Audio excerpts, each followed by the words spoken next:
hey, Charlie. Yeah. Okay, I'm here. What's Christina Aguilera like? Short answer. What's your Good performer. Okay. Uh, We all know that. there you go. met That's her. all I can say. That's it. I swore to secrecy. All right, but you met her though, because Yes. obviously. All right. What's do you remember anything about Salt and Pepper? Salt's pretty good. I'm not a. I don't care much for pepper. Okay. What about Seinfeld? Jerry Seinfeld. Very funny guy. We had him here about 3 or 4 times, and I've worked with him on numerous occasions. Seemed like a And nice guy though. Like very nice guy, and it was actually more fun off stage than I thought the show was on stage. you were able to kind of hang with him a bit, because I know sometimes it's tricky, but it's where you got to experience him a little bit off stage. The one I remember that stands out most in my mind was a show with Jimmy Walker was a support act for him. Okay. And Jimmy and I had met each other over the years. and Dynamite, became friends. Jimmy Walker. Dynamite! All right, that's cool. And we just hung in the wings before he went on. And it was very funny because we were imitating people that we know in the business. It was pretty funny. All right. What about the Temptations? You've met everyone. got You've met sunshine. Smokey Robinson. Yes. You've met the Temptations, Yes. different incarnations. All right. You're listening to a Chatter Fact. Isn't that the weirdest intro? Because I'm just asking him questions about famous people, and you guys don't know who I'm talking to. You guys could think that, oh wait, it's some guy that reads Entertainment Weekly a lot. No. This guy has met everybody. They could not print out the paperwork on how many acts that have been through the Star Plaza Theater in Maryville, Indiana, because it would have been 160 pages, and that's not good for me. I don't a lot want of reading. Yeah, we don't want to weed through that. So we're talking to Charlie Blum. Charlie Blum, you are officially what? What would be your position here? I am the president and CEO of Star Plaza Theater, Star Productions, and the Talent Buyer. He is the president of entertainment Yeah. in the Midwest. It's basically it. I'm a legend in my own mind. You are, man. This guy books the Star Plaza Theater. I mean, now I live in Chicago, but I've always lived in the Chicagoland area. I've been coming here since I was a little kid, and I've seen most of my concerts have been here. So you're responsible for most of the higher end entertainment in my life. Did you buy your tickets?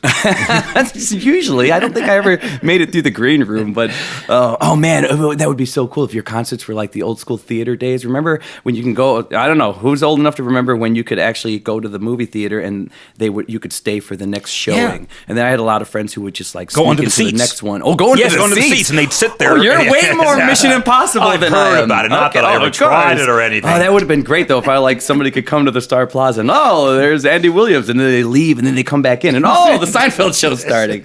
Anyway, you are going to be not only because you've met so many people. Like I don't know if I'm going to be able to get to everybody that you've met. I know I won't, but everything about you so far leading up to this is so far just so much fun. Before I turn the microphones on, I've had so much fun with you because you've done, I don't know, what have you done? You've done interviews, maybe mostly print interviews, print and a couple TV, maybe an old entertainment show. And I know you're on PBS and you're you know. pushing the group and all that. And But you were this is hosting. definitely unique. This is different. unique. This is unique. And folks at home, some people still are wondering what the difference is between podcasts and everything else.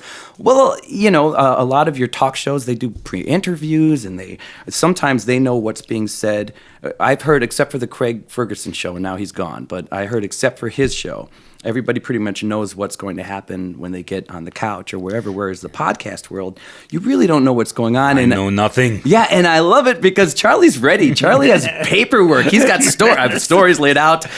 You have like a mini posse. You weren't sure whether they should be in here. Who's sitting in the room? I'm not used to other people in the room. This is strange. What do we have? Dawn's here is my assistant at Star Plaza Theater. Okay, and Lisa, who is an assistant to Dawn. Wow. How's that? Oh, really?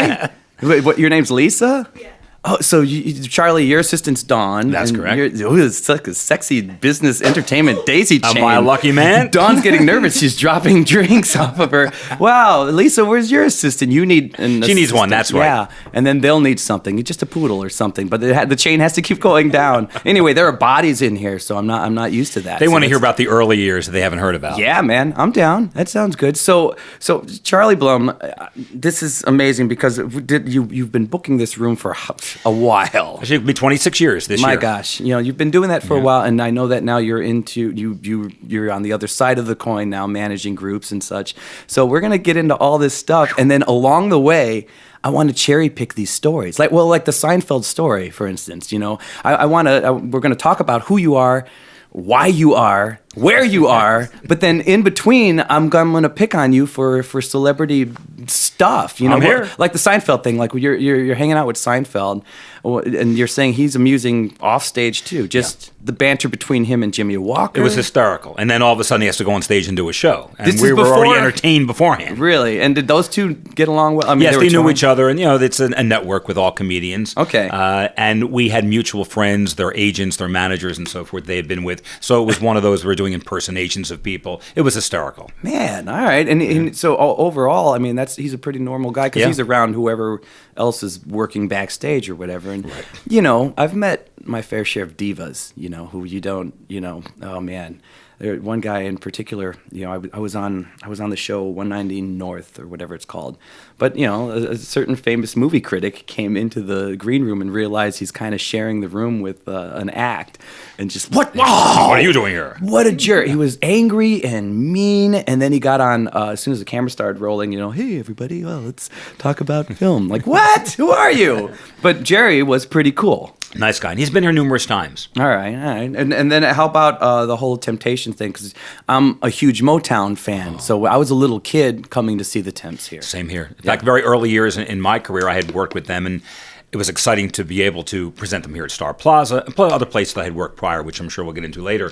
But it's been exciting over the years watching the transition. It's unfortunate to see those pass away. Man, it's weird. That is really weird. Remember a guy named Ollie Woodson? Yes. I was a kid when there was kind of a resurgence. Maybe it was the 80s or somewhere where the Temps started getting on the charts again, like R&B stations. Treat her like a lady, that thing, yeah. And they had this resurgence, and he was kind of the guy leading the way because they had this new amazing voice. And that dude, man, he affected me. Ollie Woodson he became an early. I mean, I love David Ruffin and Eddie Kendricks, but you can't even categorize those guys. Those guys are pioneers, Right. and they're on the rock of Legends well, on their own. But the Ollie Woodson guy was, huge for me because he was here and now, and I heard him the most here at the Star Plaza. Well, it's interesting. There were two stories I can remember about the Temps. One in particular, David Ruffin had been gone for a long time, and that was a big dispute within the organization. But one night we had the Temps here, without him, of course, and the stage door, we hear a big knock. Security opens the door, and it is David Ruffin. And he's he happened here. to be in Chicago, and he came into the building. We didn't know how the guys would react if they saw him. So we took David stage left. He stood in the wings watching the guys sing. When they made one of their many turns, in their costumes, they saw him. And they motioned to him like a hello. And then when they got into My Girl, they called him out on stage. Oh my God! So they didn't freak out or anything because No. I've heard about all the different. There've been different stories between him and them after he left. I think the fact that it was one song, one night, they did it for the audience, and truly was an incredible experience. But he wasn't on tour with them. No, it'd been gone for years. But he just happened to pop. He was in Chicago. He saw the ad in the newspaper, heard a radio commercial, came out here, and just took a shot that he'd probably say hello after the show. It was pretty cool. I have another one, if you got a moment. Yeah. This one was great. We had the Temptations and the Four Tops together. I'll never forget this night. They did a show together? Together. It was the Temps and Tops, which is interesting. Just played on Broadway about in early January. Wow. But I had the Temps and the Tops, and the show was supposed to begin at 8 o'clock. We get a phone call from one of the guys in the Temptations. He is in Boston on the tarmac. Hadn't even taken off yet. Oh, no. And the show's at 8 o'clock. We had people coming into the theater. It was 7 o'clock already. Did they use you to fill in as the first I thought white they're going to call me in Temptation? there. I'm practicing. I got sunshine. Did it on a happen? cloudy Was this day. your moment? Didn't happen. I will not let you on that stage unless Charlie Blum sings with you. Did you ever Well, know? we had a scramble. And what do you do that the audience won't know you're scrambling? Yeah. So we had a comedy club at the hotel next door at the time. And we got a comic to come over. We held the show up till 8:20, and the people start clapping, "Where's the show? Where's the show?" We put the comic on from 8:20 till 9 o'clock, took an intermission, then put the Tops on stage for 90 minutes, and by 10:30, who comes running in the back door but the guy from the Temps? No And the kidding. audience had no clue that when they arrived, he was in Boston, Massachusetts. So that's interesting. You have fires to put out. And, Oh, yeah. People have no clue what goes on behind the scenes. Yeah, because people And talk it's exciting.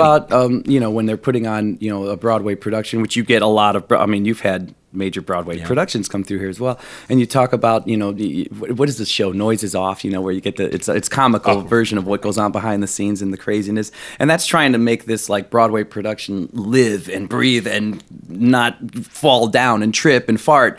But you're doing it. It's a different show. It's a Broadway show. It's a concert. It's a Temptations show. It's a comic. That's the excitement. The fires are probably always very different that you have to put out and worry about. And I mean, have you done that where like, oh no, Leanne Rimes is stuck at Toys R Us? Oh, we had it. It was Sarah Evans. She was stuck on the highway on I-65, couldn't make it in. Oh, no. So the manager called from the bus and said, cancel the show, and we'll have to get people their money back. Did you ever see the show, The Producers? Money back! No way, money back. Heart attack. So we thought, what are we going to do? So the opening act was already here. I thought, I've got an idea.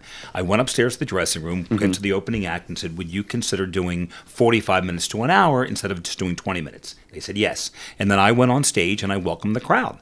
And I said, I have to tell you something. Sarah Evans is en route. Her bus got held up in bumper-to-bumper traffic on I-65. She's about an hour and a half from here. And we got her on the phone, if I recall, on her cell phone. And we had her, she was listening to the audience, said, do you want to see her get here? Yeah. Are you willing to wait till 11:30 or midnight? Yeah. No way. And that's what happened. And the opening act went on, and about an hour into the show, you could hear them loading her show in because the crew and everybody was still on the road. So they started loading the show in while the opening act was playing in front of the curtain. And then around 11 o'clock that night, we opened the curtain, and there's Sarah Evans, and we rescued the show.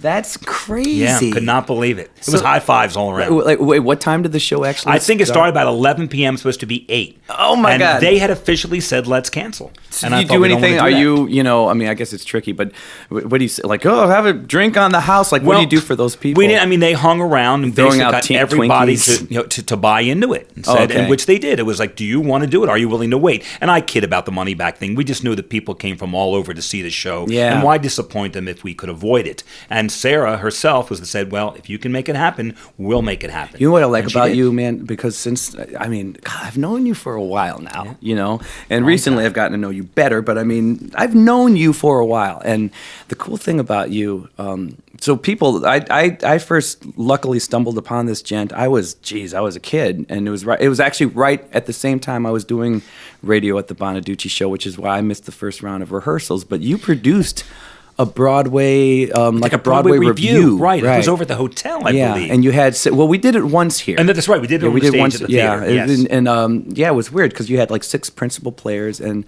I mean, I thank you and then good old Sammy Mikulski, who's, she was working on Broadway and now she's back in Texas. But you guys Sammy knew me because I was in some jazz ensemble in college with her. You did a couple Superstar numbers, I think. did Superstar. Yeah. In one of the shows, I was Superstar, and then for West Side Story, I did Officer Krumke. I was Riff, and then later on, I was Tony for the same thing. But I mean, I'd never really done Broadway-esque stuff. I've never done that stuff, so to be so good thrust into it, and because you had talent, you had dancers, and all the other principals, they including you did a number. Weren't you in the I got a horse right here? Like yeah. So you were in. You guys were Broadway ringers in a way. You guys knew that world where I was the band guy coming in doing this, and it was good. I may have a video of that. I'll surprise you someday. Oh, there you go. I'll throw it on YouTube or throw it on YouTube. I'll throw it on the Chatterfact site or something. But no, that's how I met you. But the one thing that's interesting, especially now that I've gotten to know you later in life, when I'm more entrenched in the business end of things, because back then I was a kid, just sure, pay me, yeah, I'll go sing, pay me, I'll go sing, pay me, I was that guy. But you get older and I have this little brand of my own now, and I've had you're forced to become a businessman. But the thing about you is every time that you're talking about the business end, I love it because you're honest about the behind the scenes. Like, yeah, we had to do this, we had to do that, or this could be tricky. This, you have the obvious business answers, but then underneath it all, there's this giddiness for a good show, man. There's a giddiness for like making the crowd happy. That's what it's all about. But you're in the business that of like monetarily fitting, making that crowd packed. You have to fill seats. Right. So the ultimate goal always is, sink or sail. If it's an empty room, you're in trouble. So you have to be a numbers guy. But the way you're able to toggle people, you should know this. If you're not, you're meeting Charlie Blum now, man. And I'll say it because, you won't say it, but you care just as much about people being entertained. And I mean, I know that you are excited when you sell out and when the money's there and it's an everyone's incredible happy. feeling of a sellout. And I don't mean that from the financial But when there's standpoint. a great show. When it's a great show, there's no feeling like it. Yeah. We just had Dancing with the Stars played the theater, and it was a sold-out 2 houses. Oh, wait, it was the old Carlton guy? Right, yes, and he did his little Carlton dance. Did he do- But you watch the crowd having such a good time. And I've even said this to the guys that I manage with Under the Street Lamp. I said, I hope you feel it like I do when you see people enjoying themselves, and you don't know what they went through. Somebody might have shown up that day that was sick, or is terminally ill, or the divorce, or whatever it may have been, and for an hour, 2 hours, 3 hours, they had the time of their life. You can't put a price tag on that. Now, I wasn't the one on stage, my staff wasn't the one on stage, but we played the same role in making that happen as the performer did. Yeah. And it's an incredible feeling, know that you brought some joy, some excitement. They go home, they call their friends, what a great time they had. Again, I can't put a price tag on something like that. See, cheers. Drink your All right. Irish cream and coffee and reward yourself with a cocktail. Oh, and by the way, you brought... That's good. So, all right, let me ask you this, some general stuff then. Like, what are your favorite... What are some of the favorite shows? This is tough. All right, let's just say favorite band as far... And they don't even have to be your personal favorite band, but what show did you kind of witness and you thought, holy crap, that's the best show I've seen from a live band in a long time? Oh, what wowed you? That is a great question because people often say, what's the best show? And I have to wear 2 hats. Yeah, what is the best show financially? Yeah. Because I'm in a business. I'm asking you artistically. There's Charlie Blum. What's Yeah. my favorite show, or what did I think the audience received, and I perceived as being the best? I think I'm I going to do ask have a on all list. levels, by the way. So All right. first off, you personally, what did you think? Top of my head, Yeah. I enjoyed Steely Dan was a great show. All right. Kenny Loggins. And I've said this to Kenny afterwards, not to be a name dropper, but I will in this case. I want you to drop All right. every name. Well, Kenny's played your here a name lot, so- the names are like a heavy pair of trousers, and you are dropping your trousers in this podcast. Oh my God! Watch out! Yeah, America. Dawn, I'll take. That's good. I like if you're a biter. She had to go for the pillow. That's good. That means it was funny. So there's like oh, this is cool. The silent laugh tracks. You guys are okay. If you laugh, that can encourage. That was good. That's okay. Just don't fake it. You don't need to fake it. If you just let it happen. But Kenny Loggins, when he's on stage, you can see he's enjoying himself. And I've said that to him almost every time. I said, Kenny, of all the performers we've had here, you look like you are having a blast. And he said, I guess you haven't read my book. And I was embarrassed to say I had not. And he wrote a book, and he talks about the night here in a suburban theater outside of Chicago. And it was here. No way. And it was. And Okay. he talks about he had the time of his life. And the way the theater is built, it goes wide but not deep. And people often think they're playing in their living room. And he gave an incredible show. Hall & Oates was another great one. I mean, I like to say every show is, but just from a promoter standpoint and also as an audience member, I look at it and said, these guys are having a blast up there. And it came across the footlights. The Hall & Oates, I've seen them twice here, and both shows just knocked me out, man. Knocked me out. I've kind of told this story before, so I'll just rehash it quickly. But this is the theater. I mean, it changed my life because in the '80s, for some reason, I was mostly listening to like old '60s soul music and stuff. I don't know. I ran away from the '80s. Now I kind of dig '80s music now after the fact. So I wasn't even a Hall & Oates fan. But I liked his voice a lot. Little did I know, like, oh, he's more or less a '60s soul singer in an '80s, band. But anyway, I'm driving by the Star Plaza Theater with my brother Paul, who I think you've met before. Yes. And then we saw Hall & Oates Unplugged. And at this point in time, I'd been singing for a while. Take a bite of your thing. Sure, man. okay. I'll make noise with the There's bag here. you. This is all real. right. Anyway, we're driving by and we see the Hall & Oates Unplugged. And I remember at the time, being at what I thought, at like 20 years old or whatever, I thought I was at the top of my game. Like, I've got this singing thing down, And then we just randomly made the show. We saw Hall & Oates Unplugged, turned off the I-65, and I gotta see this. came right in. And then when I heard that dude sing, I just thought, no, I'm nowhere near. I may never be done because Great that show. dude, his voice was, and then the band. Oh my God! They're The sax player. Oh, they're like a soul band. They were so rock and tight. soul. That was their tour, Yeah, actually. and it changed my life seeing that. And now I'm a huge fan. There are times, be honest, when I walk walk the theater and I'll say, this one's the best, this one's the best. Yeah, and yeah, another yeah. show comes in and I have to evaluate it again against the audience, Sure. as well as just artistically what I think is a great show. But more importantly, if the artist is having a great time on stage, it comes across the footlights every time. Okay, so let me. Can you recall anything where maybe it wasn't necessarily your cup of tea, but you couldn't help but notice, like, wow, this crowd is just digging this so much. This is insane. Happens a lot. Actually, when I said Steely Dan, one of the best, because I had been a fan, but not a diehard, and I thought I'm going to watch the show. Okay. And I could feel the energy in the room. They went crazy. That is so awesome when you're not necessarily a fan of someone. You see them live and in person and doing their thing, and nothing's auto-tuned and it's all real, and then suddenly you become a big fan. Yeah, then Yes. you know they're doing it right. That is good. All right, well then, with your business hat on, is there a show where Charlie Blum, businessman who has to fill the room, thought, oh, this was the home run. This was, I mean, I guess capacity actually, is capacity. But Every year, I'll pick another one. Yeah. This year, it's only been a short time into the new year. Sure. Dancing with the Stars. I mean, that was I had the one. no idea where it was going to go, and many promoters across the country passed. They said, it sounds I don't know. uncertain. Right. Even with the show being a hit, it makes you sold wonder. out in a matter of hours, the first one, and then we added a second show, a matinee, and sold that out. In Oh a my short time as God! well. Because you don't know, people are like watching that on their couches, and you wonder whether they can switch that to, well, I don't know if I want to get out of my car and you go into the car. I like this on the couch. Yeah, I'd rather see it on TV. But they travel. I'll tell you another one that's like that, also coming to the theater. Price is Right. Wait, And I'm like, you got to be kidding There's me. a traveling.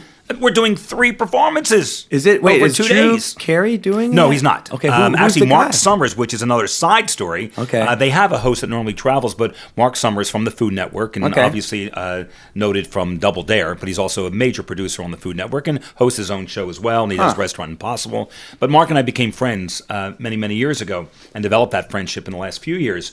As a result, I asked him if he would host it because he's done this before in the Las Vegas company of Price is Right. And he said, I don't normally do this, but to come and hang and come back to Star Plaza, I'll do it for you, Charlie. So sure enough, he'll be here hosting the show. I mean, and you can see, like, it looks like it's selling out. It's the real show, and we're sold out already. The So matinee. people are going to like win money. Yeah, they come on down. Robby Celestin, come on down. I never heard of a theater doing that. It's wild. They come in, they play the games, All they've right. got the wheel, they've got the banco, I don't know what the heck it's Wow. called. All these different boards. It's hysterical. And the crowd gets into it. They have T-shirts made up. They come as families, sorority sisters, fraternity brothers.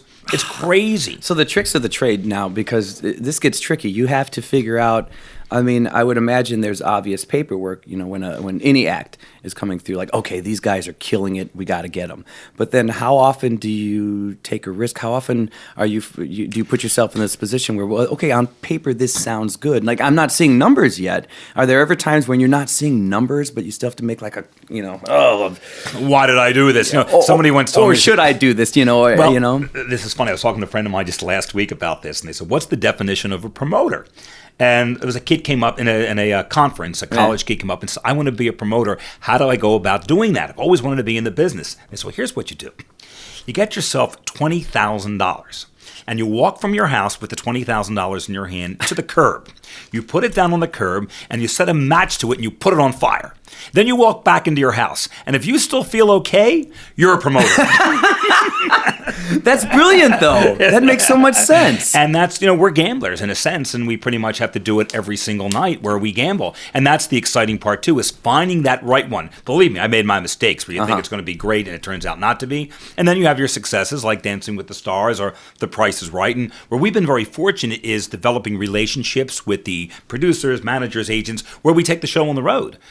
Frankie Valli, for example. We have a lot of shows we do with him, which we can get into later. Price is Right. We did shows in South Bend and elsewhere. Dancing with the Stars, we're going to take into other suddenly cities. you're promoting outside of correct. Now, how long have you been doing things like that? We've been doing actually for close to 25 years. Interesting you asked that question because the very first show we ever did outside, which was a huge success, we took it into Rosemont Horizon, not the theater. We sold 11,000 tickets out of the box. The name of the show? Double Dare with Mark Summers. Really? And that's how we became friends. That is weird. Yeah. Oh my many, God. many years ago. So I never even thought you went out of house to book up, unless, Oh, we again, do a lot. Like Frankie Valli, we did a lot of shows last year. Coming up, the show that sold out at the Chicago Theater, April 10. That's ours. We're in Milwaukee Which the next one's that? night. What was it? Frankie What's the Valli and the April- Four that's Seasons. oh, man. We're in Okay. Cincinnati the night before, Milwaukee. We're in March 5. We're in Los Angeles. Were you, so I almost remember way back when you talking about booking some room in Vegas or something. Is that what that was, possibly? Or was there another room that you booked for a while? I don't think we did a couple shows with Under the Street Lamp that booked Okay. us actually for Vegas. Okay. But as far as promoting, we go into different cities. We've done Sticks up in Waukegan. Cincinnati we do a lot in, or we used to. But the It's- Chicago Theater we're in frequently. Nita Your Baker, life. we played there. Your life, man. I mean, I It's remember fun, I have to having, admit. having a cocktail with you, and you. I'm going to somebody's house. Madonna's manager. Yeah, like right. Yeah, like is it Madonna's manager? Like you're Oh, her friends publicist with is her her friends, publicist. yeah, Like you're good. Like that's not everybody's friends with somebody that close to Madonna. I mean, how long has she been her publicist? Since day one. Oh, my Since Madonna gosh. walked into her office and said, "You're going to want to sign me." She was the senior vice president of Warner Brother Records at the time. Who is friend? the- It's Liz Rosenberg. So wait a minute. Liz Rosenberg gets this young lady. So Madonna was nobody at the time, Right, she or was did she playing have in a club in the Village in New York and said, "You're going to want to represent me. Come see my show at the club." And Liz did, and they signed her. So she didn't have like the Virgin Records or whatever record label. I don't remember. She didn't have a label. She And she was went just with a- Liz and Warner Brothers, and to this day, Liz is still her publicist, and Michael Bublé's among others, Stevie Nicks. Okay. But Madonna, they've been loyal friends and business associates ever since day one. So Madonna was ballsy right from the beginning. Which is also interesting because Liz and I became friends, her and her husband, Phil Citron, who's a very close friend of mine. But I had met Madonna briefly. Now, I'm not going to tell you if she walked in this room, she wouldn't know who I was. I have to Sure. introduce myself. But the reason I say I met her is her very first concert in a major arena. I played at the Meriwether Post Pavilion. She actually came in for 3 days to rehearse. I don't know if I can say this on the air or not. If you have to cut this out, I guess. No, I can. What the hell?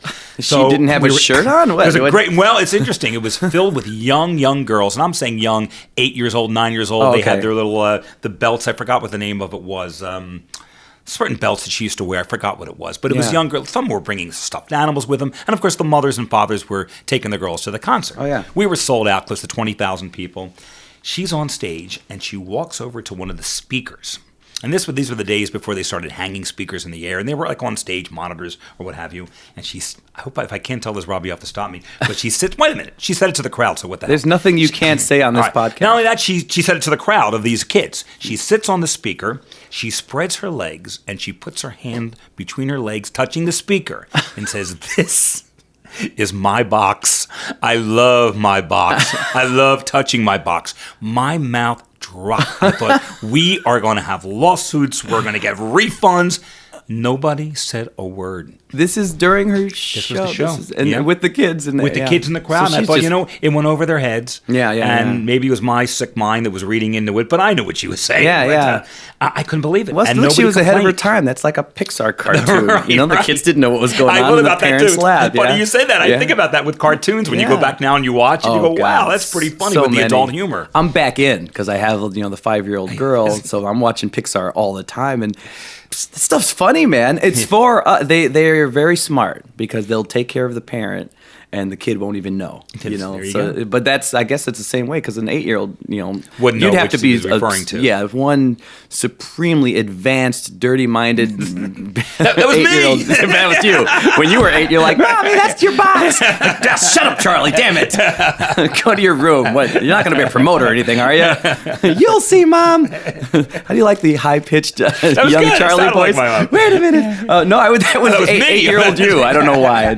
My younger impressions of everybody end up sounding like Mickey Mouse, and I don't know why. Well, then, okay, so let's back it up. And again, I want to back it up while constantly just interjecting my questions. Oh, hell, before I back it up, yeah, Leanne Rimes, I remember that because she was here, what was she, like 16 when she first Yeah. hit? And I remember being on, like at a rehearsal for the Broadway review that you produced and doing that, being in the hallway, and you were talking to somebody, and we were all kind of sitting together because you were in with everybody, which was great. You never acted like you were Daddy Warbucks way far away. You were in and let us know like it's going to be okay, and it made everybody we were all very comfortable, But you said something along the lines of, we have Leanne Rimes tonight, and she's taking a limo to Chicago. She wants me to go shopping with her.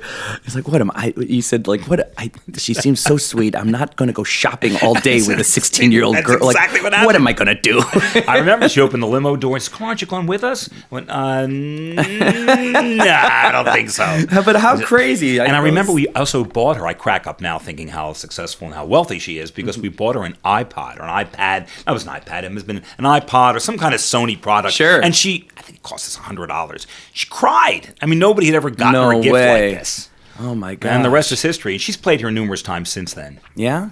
She should remember that gift, though. Yeah. Because now, I mean, with How soon they forget. Yeah, no kidding. She should be like, and here's a Jaguar. Here's a Lexus for you. Thank you for thinking of us. Yeah, but did you see how Leanne Rimes sounded a lot like Mickey 8-year-old Mouse, or yeah, 8-year-old Charlie? Right. See, it's the same impression. Have to work on those, I guess. I'm not that guy. Okay, so anyway, now that I've gotten that quick, because that one was lingering, because when I think of you, for some reason, I always remember that. Not like a Mickey Mouse, do you? No, Oh, good. That'd be weird and weird Disney kinky dream, I guess. But at some point, I always remember like that story because it was just so random, and she was so hot at the she had just blown up at the time. You know, I Did remember she come everyone up on talking stage about it. because I've done this with the 2 times we've done some. No, theater. not with us at the Okay. time. Not because I had Jay Leno come on stage when the kids were rehearsing Hairspray. Okay. And he acted like he was in the cast. So I'll bring some Oh, Mickey really? Dolans when another show. Dude, I'll bring them in to now interact. that you bring him up, by the way, it's so weird. I do a lot of big corporate shows. So it's funny, people that, look at my website, like, I see private show, I do, that's actually where I make my bread and butter, And I did one in LA, and Jay Leno was the opening act for the band I was in, which is awesome. The last few years, I never really watched his Tonight Show that much. When I was a little kid, I loved the Johnny Carson stuff, and, but I wasn't a big fan of his monologues. I thought, whatever, it's okay. When he performed at this private event, it was so much funnier. It was really good. And I guess, there's a difference between the writers you have to have on the Tonight Show every single night as opposed to the stuff that you as a comic are going to write for your own private show and the show that you take on the road. It is a different show. It was really good. I mean, I really thought it was funny. He's a great guy, real nice guy. He seemed really nice. I've always admired him. There's an old saying in our business that you want to die and come back a successful comedian because you don't have all the production expenses. You're not taking a crew of 20 and all of your merchandise and your band equipment and everything. I pick him up at the airport, and very rarely do I go to get the artist, but in this case, because I've gotten to know him over the years when he's played here, I will go over to the Gary Airport. He flies on a private jet. Take him here to the theater, does an hour show, picks up a huge paycheck, back to the airport, and he's back in bed with his wife the same night. Oh, man. And 6 figures richer. He has it figured out. It's unbelievable. It's a great gig. It's okay, all right, comedian. All right, there you go, kids. Be a comedian. Be a comedian, successful comedian. I don't know what the ratio is, but there are a lot of, that's a hard life. Think about it. You pay an agent, a manager, no band, no entertainment, equipment. man. That's it's so funny. I was talking to another guest about how I think when I was younger, I would always tell people like, yeah, go for it, do your thing, go for it. But then when I see how hard the industry is, I found my niche and I'm doing well, but it's now there was a point in time where other people were asking, like kids were asking, and I'm like, just be a doctor. Go, because it's tricky. I used to always say this once I started hunting for the record label thing, and this goes out to all walks of different forms of entertainment and entertainers. Once it's if you get a medical degree, you can find that job somewhere, but with music or entertainment in general, it's like you get your degree one way or another, whether it's through the clubs or whatever, but then it's like buying a lotto ticket. It's so tricky. It is very difficult. Hence why I went on this side of the business. I can tell you stories about that. But one in particular I will tell you because it's families that are supportive of their kids that want to go into show business, either on stage or off. And my studies are in government and political science at the American University.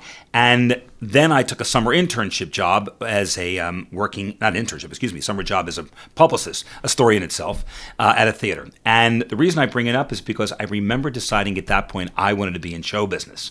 And I called my parents and I said, you're going to be upset with me, but I want to get your blessing on this. I'm thinking of forgetting about being a lawyer and going into politics. I want to go into show business. What do you think? Are you behind this decision? And my father said, I'm not going to tell you one way or the other. We love you.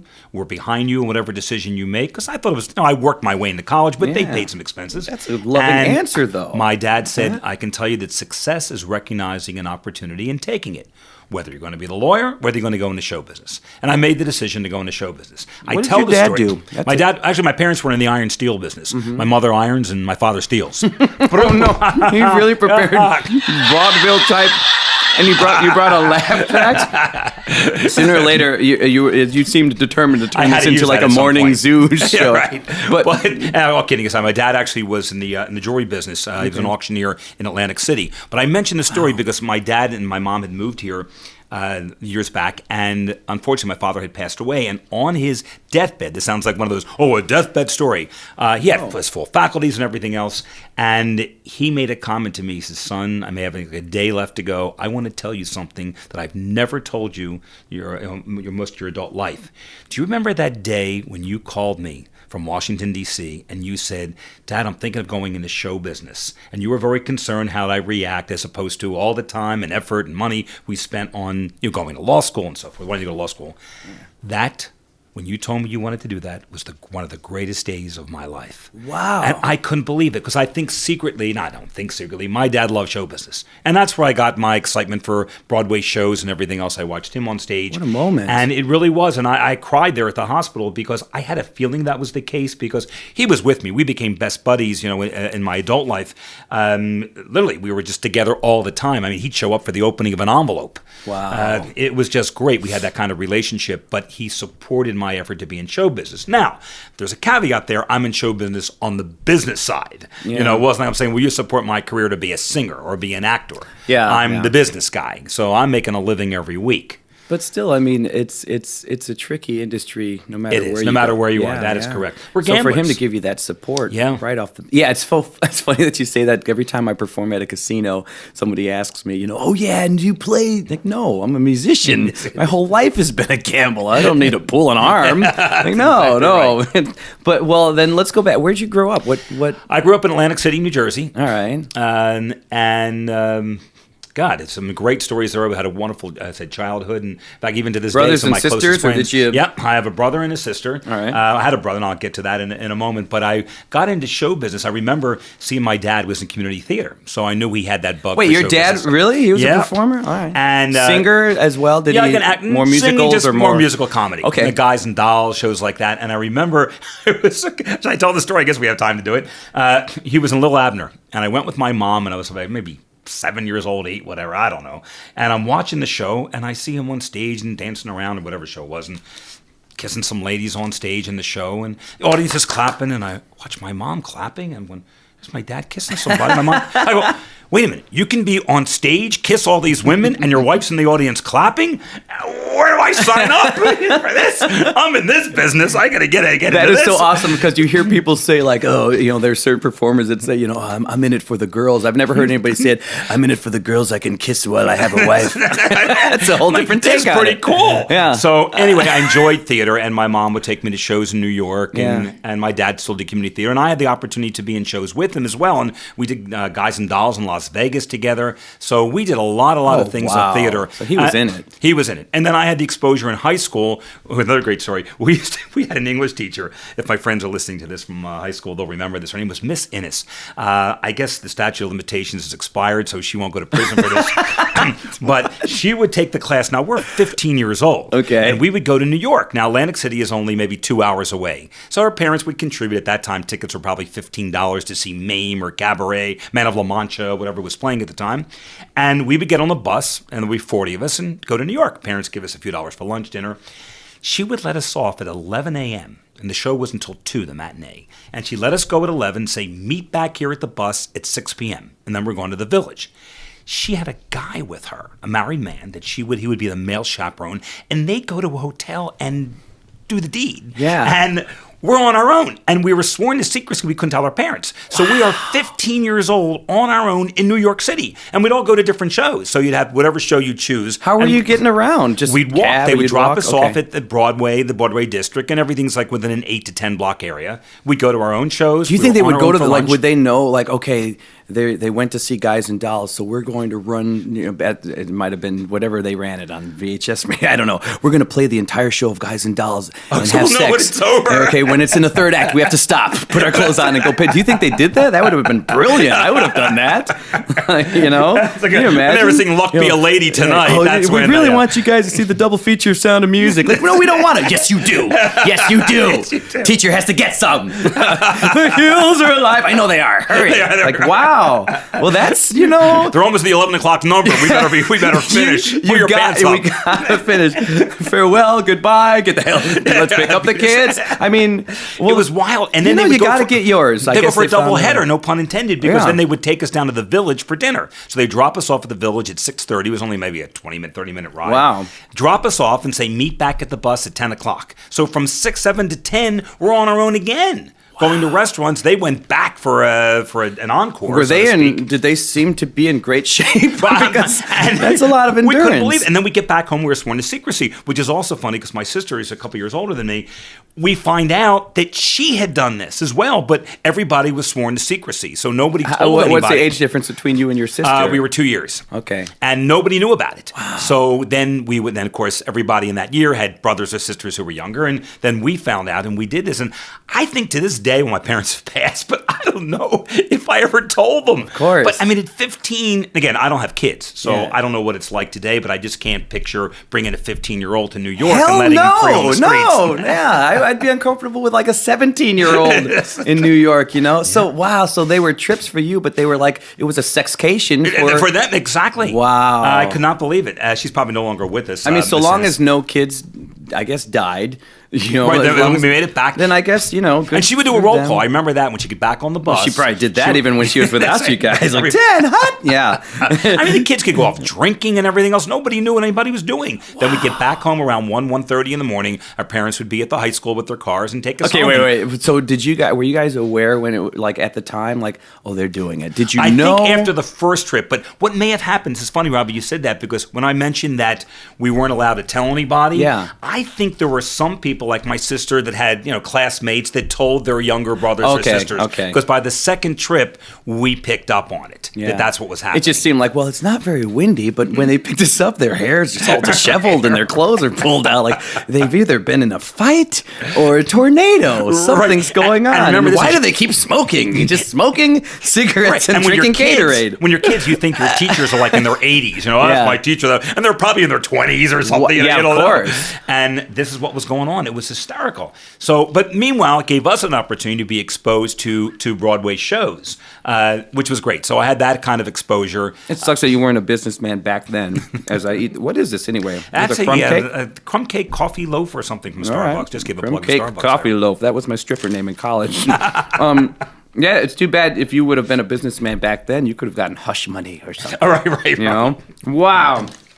Okay, so you're a fan of the arts. You're going to see musicals and stuff. I want to see musicals. Did you go through any other type of theater classes, or did you? I did shows because I remember kissing Barbie Coleman in Cinderella. Yeah. 10 minutes ago, I saw you. I looked up when you came through the door. Anyway, that was my big role in high school. Who is Barbie Coleman? Yeah. I remember that name. That's good for Barbie, you. If you're listening, I wanted to do more than just kiss you. Anyway, did that work for you, Barbie? Did you hear it? He just sang. Did that make your swimsuit spot tingle? And they cleared the theater out because I was too embarrassed to like kiss her in front of everybody there on stage. So made everybody leave, and I got a chance to kiss her, and she was an upperclassman. Wait. This is during the class. During the rehearsal. Oh, okay. And then we did the show. We're gonna have to clear. The audience, please leave. While Prince Charming kisses Cinderella. That didn't quite happen. It didn't. Oh, that would have been golden. But so you were in it then. Where are you, Barbie? Now? Yeah, so I was in the show. So that was my first like high school production, which was pretty cool. I got to kiss Barbie Coleman.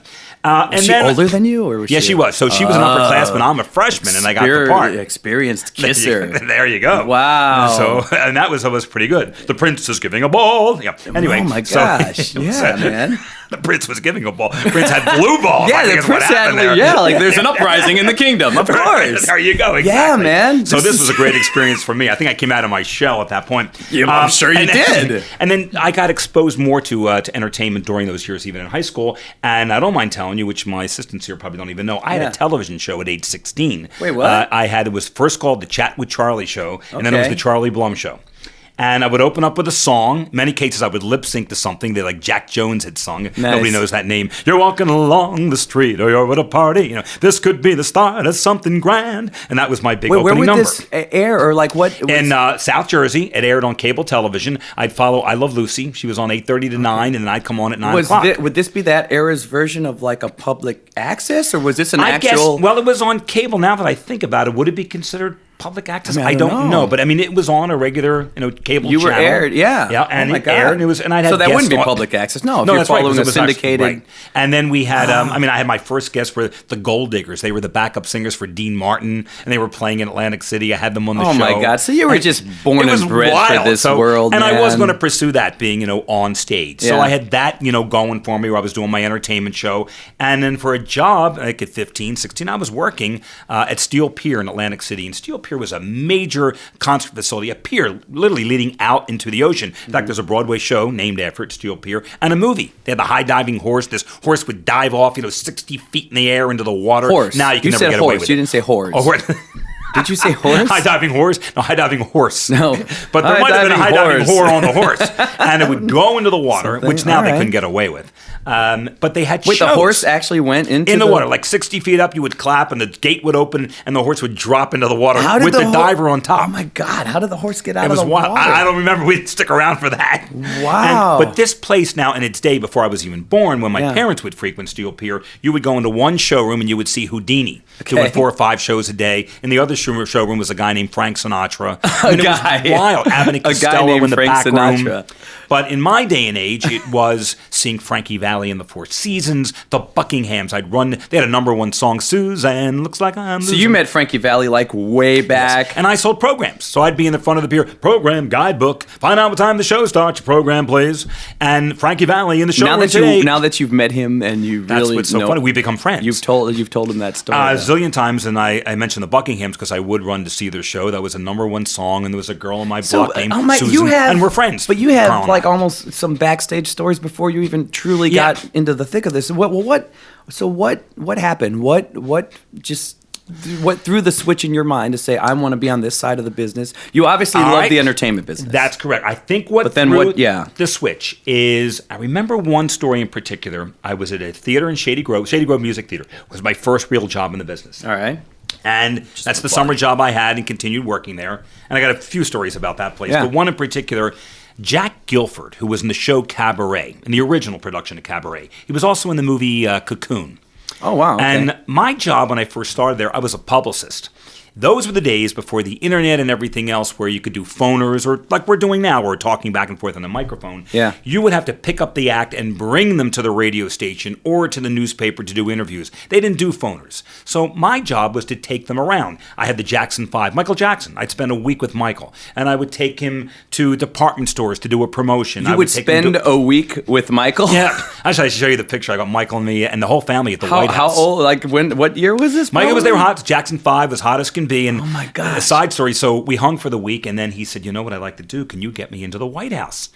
And I went, "Well, I need your social security number and so forth." And we got numbers. I got it approved because I knew somebody who worked with the Secret Service. Got him approved. I said, "I'll pick you up tomorrow at 8:00 in the morning." So I get to the hotel and I go to pick him up and I look in the lobby. There's the whole family. There's Joe and there's Janet and Jermaine, everybody. So you didn't know they were all going to be a part of this Thank you. visit. And I have one limo. Now, also keep in mind, not to date ourselves, but these are days there's no car phone. Mm-hmm. It was a phone in the car where you'd have to call like an operator, like, "Hello, operator, can you get me such wow. and such?" And they'd make the call. So I roll the window down the limo, and then I see Michael, and he doesn't hear me. I'm like, Michael, we got to go. Because we had a set time to be at the White House. We had a private tour before the regular crowd comes in. So I get out of the limo, and I walk in the lobby, and he's talking to the family, and I walk over, and what's going on? He says, "They're coming with us." I said, "Michael, you can't just walk into the White House. It doesn't happen like that. First of all, I don't have room in the car for everybody. And number two, I've got to get clearance for everyone. Even though you're the Jackson 5, I still have to give clearance." "Well, is there any way you can do it? I really appreciate it." Whatever. Anyway, I make a phone call through that phone in the car, And we get another limo. The company was nearby in Rockville, Maryland, and we take the family. And I called the Secret Service, and we got approval. And it's funny, in my office upstairs, you'll see a picture with me, the only white guy in the photo, which is hysterical, with the entire Jackson family in the Rose Garden. Now, years later, Michael came here to Gary, Indiana, stayed here at the hotel. I walked next door, I went to the security and got him the picture. Mr. Blum, are you here, please? Mr. Blum, Michael would like to see you. No way. I went into the room. He said, where did you get this picture? He said, can I have it? I said, let me make you a copy, and because I want one for myself. Yeah. And I did, and he signed the picture and so forth. How it was long pretty ago cool. was that? Many years ago. It was actually in the late 70s. No kidding. And it was cool as hell. So again, back to the story. So those were the days. No, I mean when he stayed here. That was about. God, I hate to say 6 years ago, and some will say it was 10. Yeah. But it was about a year or two prior to his death. Yeah. Oh so my I don't know when gosh. that was. I'm embarrassed to tell you. I can't That is recall. crazy, though. But he stayed here when he visited. Yeah, he was here at the Radisson, took a whole floor. Mm-hmm. So now back to the job itself, I would take artists and they would do interviews and so forth and spend the day with them. Whatever, who may have been Bette Midler, whoever was in town at the time. Perry Como, older artists, but Barry Manilow and so forth. Meanwhile, Jack Guilford was coming in. He was doing Cabaret. Now, the guy was also in the movie Cocoon, among other things. And we started talking, and he says, you got a great personality. Have you ever thought of being on the stage? I said, well, Mr. Guilford, I used to do theater and stuff with my dad and in high school, but I don't know if I want to star for weeks at a time. And I'll never forget this as long as I lived. He looked at me and said, weeks? Months, my boy. Years of starving. And that has stuck with me to this day. And I thought, I don't have it in me to then say I'm willing to make that commitment to go to audition after audition and wait on tables and so forth. Side story, I'm going to drop another name. Yeah. Became friendly recently with a guy named Eric Bergen, and Eric was in Jersey Boys in the movie. He played Bob Gaudio, but he's now the lead on a #1 rated show on CBS called Madam Secretary. Nice. And Eric and I became friends through Under the Street Lamp, the group I manage, and I was just with him in New York about a week ago, and we went to the Friars Club for dinner, and he was telling a great story, and I hope he doesn't mind me telling this. But he had gone for auditions, and I won't mention the show of what it was. It was it still is a very popular New York show. Audition, callback, third callback, fourth, fifth, sixth, seventh callback. And after the callback, they said to him, thank you anyway, but you're not what we're looking for. And his face was like, you didn't know that after the first callback? Yeah. And when I heard that story, I thought, that's a good point. And I don't think I have the kahungas, whatever you want to call them. There's no rules, no podcast rules. Okay. You never have I didn't to have the balls to be able to deal with something like that. Yeah, you always hear about, talk about like a profession of rejection. Yeah. How many times are they rejected before they get their role? Right. Some people live the charmed life. True. And I think the other way, as time went on, now that I'm the boss, if you will, it's also cool being on that position where I can make the decisions who's going to be in the show, who is going to get booked, who isn't, and I'm not relying on somebody else. So that's the other advantage of being inside of the business that I'm on, where you can control it in a sense. Now, that's good or bad. The successes are great, and the failures are your fault as well. Sure. And you got to take responsibility for those failures. But if you know the game, it's beyond a stock market type thing. You still know who the gimmies are. Like, okay, the odds are really stacked. This is going to be a Well, what's interesting you say that. Now you really got me going here. Yeah, man. Because what's cool about this business that most people don't know, and here's a lesson number one. When people say to me, what's the best show you had there? And I told you earlier, I said, is it financial or is it artistic speaking? Yeah. Artistically speaking, I'm getting talking so fast here because I'm getting excited. And by the way, we just hit like the it's just funny. No way. The 50-minute mark. Yeah. I was afraid we wouldn't make 20 minutes. Every time you hit the 50-minute mark or around that first hour, somebody goes. It's happened. Oh, it is? Thank you because for it's telling like me. cake. There's always cakes, cookies, and coffee. So Well, anyway, here's what's interesting good job, about our Charlie. business. You're holding strong. Oh, thank you All very the much. other guests. Is that everything is a gamble, but people will say, why don't you have Madonna? Why don't you play this show or that show? Oh, sure. It is a business we're in, and without going over numbers, we could do something like So You Think You Can Dance or Dancing with the Stars, or it might be The Price is Right, that at the end of the day would take 5 to 6 sold-out Madonna shows in an arena.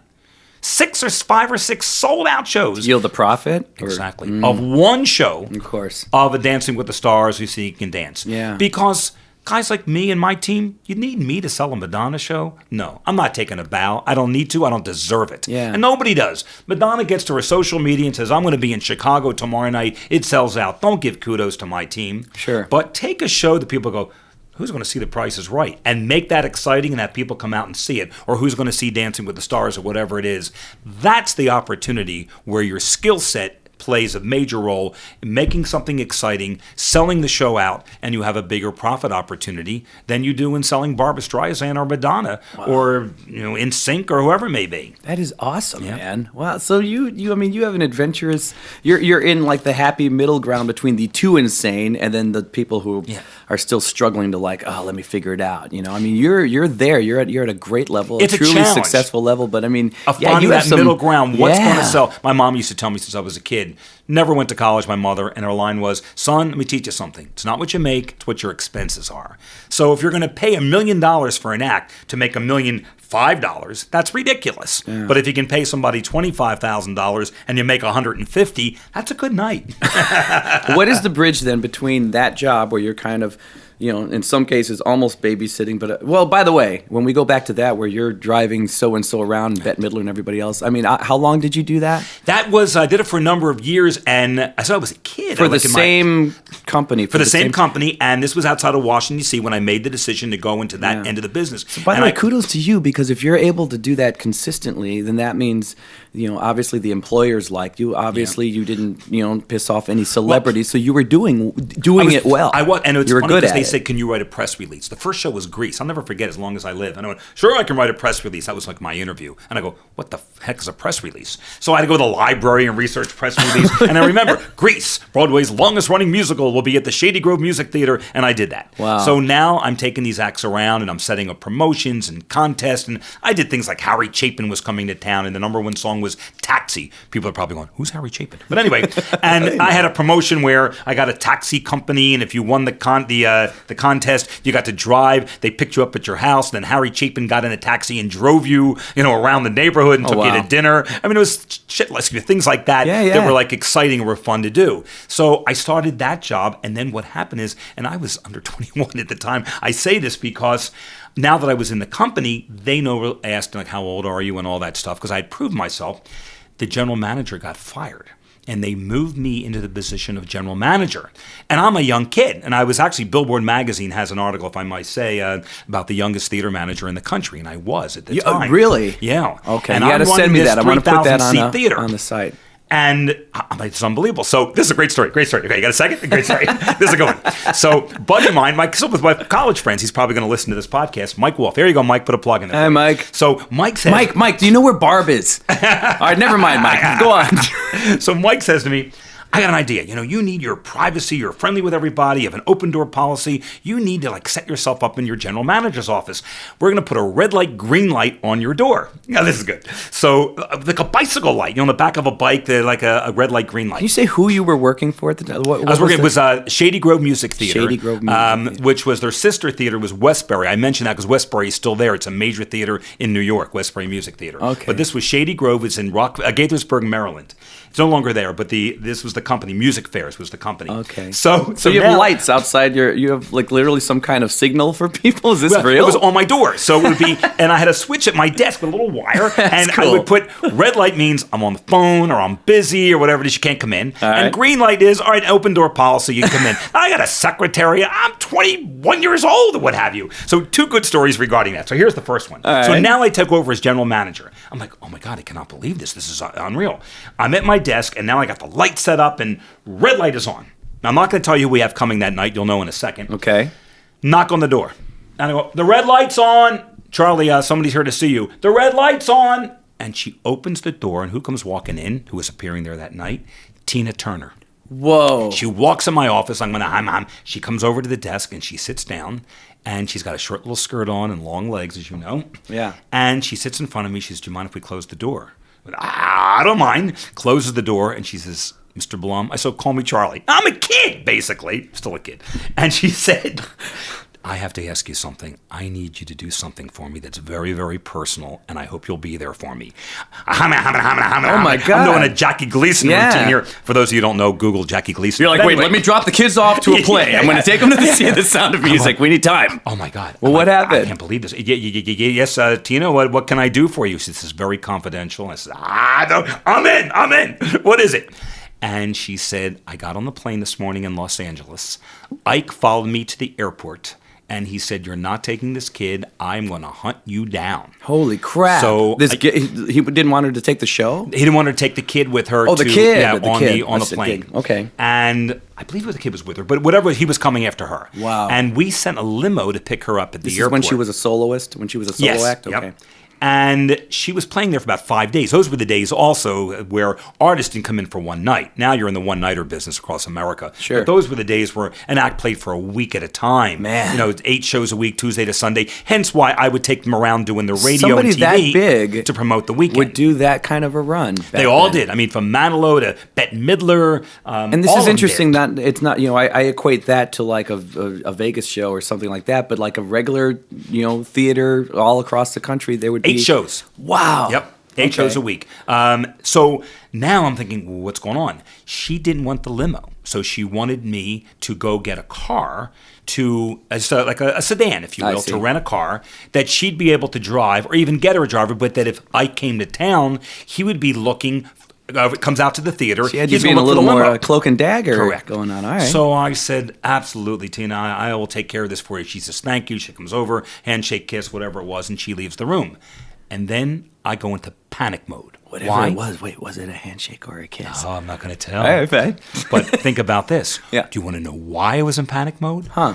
I'm 21 years old. I can't rent a car. Oh, no. And really? how embarrassing is that to say? You had to be 26 at the time. What did she say? What's age got to do? God, like, what did you do? You're like, I'm going to find a way. I'm on it, Tina. I'm on That's it. good. Well, That is good. I had to get somebody else to go get the car. Okay. And it was my staff also didn't know. Now, 21 to 26, I think they knew I probably wasn't 26, but I don't think they knew I wasn't 20. I just turned 21 possibly. So I had to get someone else to go rent the car. And we took it. I thought, what can possibly go wrong? Do I want this job? It's like one thing after another. The next night was George Carlin.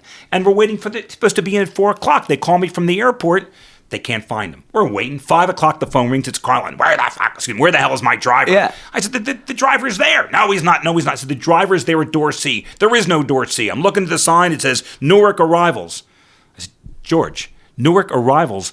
We are in Gaithersburg, Maryland. What are you doing in Newark? Oh, crap. He was in the wrong city. This guy was drugged out, if I might say. May he rest in peace. Yeah. Unbelievable. So again, talk about holding a show up. We had to hold the show up until he was able to catch a flight from Newark, New Jersey to Washington, D.C. But wait a minute, what is that, an hour and a half flight? An hour and a half, maybe? but he had to go get a flight to get in. Yeah, holy crap. Well, how did...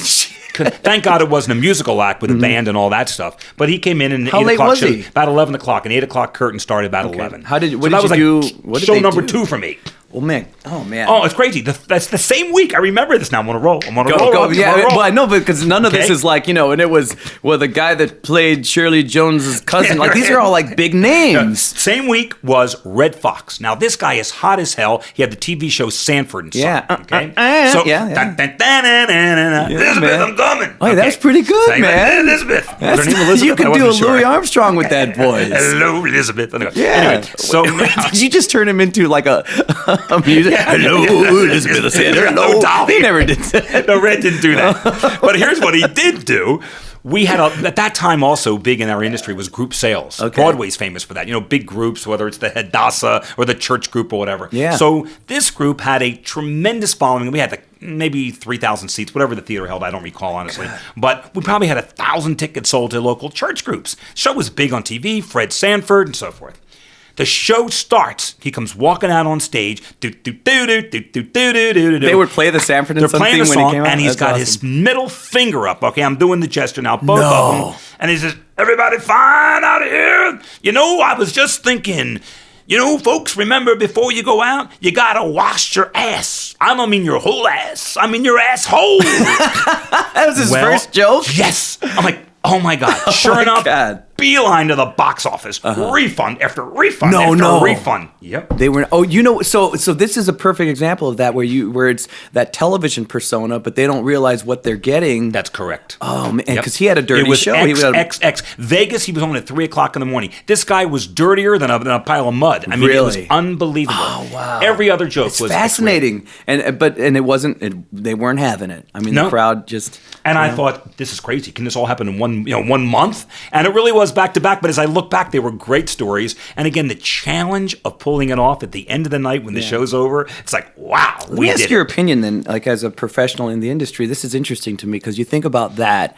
You think about, it was, a primetime television show. He was a star. So then he comes out. But before his primetime fame, that was probably his show. That was his shtick, was probably a dirtier. Yes. His stand-up and was always what it was before he got. That is correct. So what makes Same me can wonder. be said for Jamie Foxx as another example of current day. Well, let me ask you this. What do you think of a guy like Eddie Murphy? Now, this is, 20 years later, who's known for, his characters on Saturday Night Live, but then all of a sudden he gets that huge HBO special, Delirious, and I think he even says it in the, in his opening, 10 minutes or something, that this is not buckwheat, this is not, but I mean, it's to me, Delirious is one of the most brilliantly written stand-up shows I've ever. It's I mean, it's I really thought good. It's still on. I see it every now and then. Oh yeah, but I mean, but it was so different from what now Saturday Night Live could be a little more racy at least, but still it wasn't that to that. I mean, he was making like just hardcore sex jokes and gay jokes, the whole thing.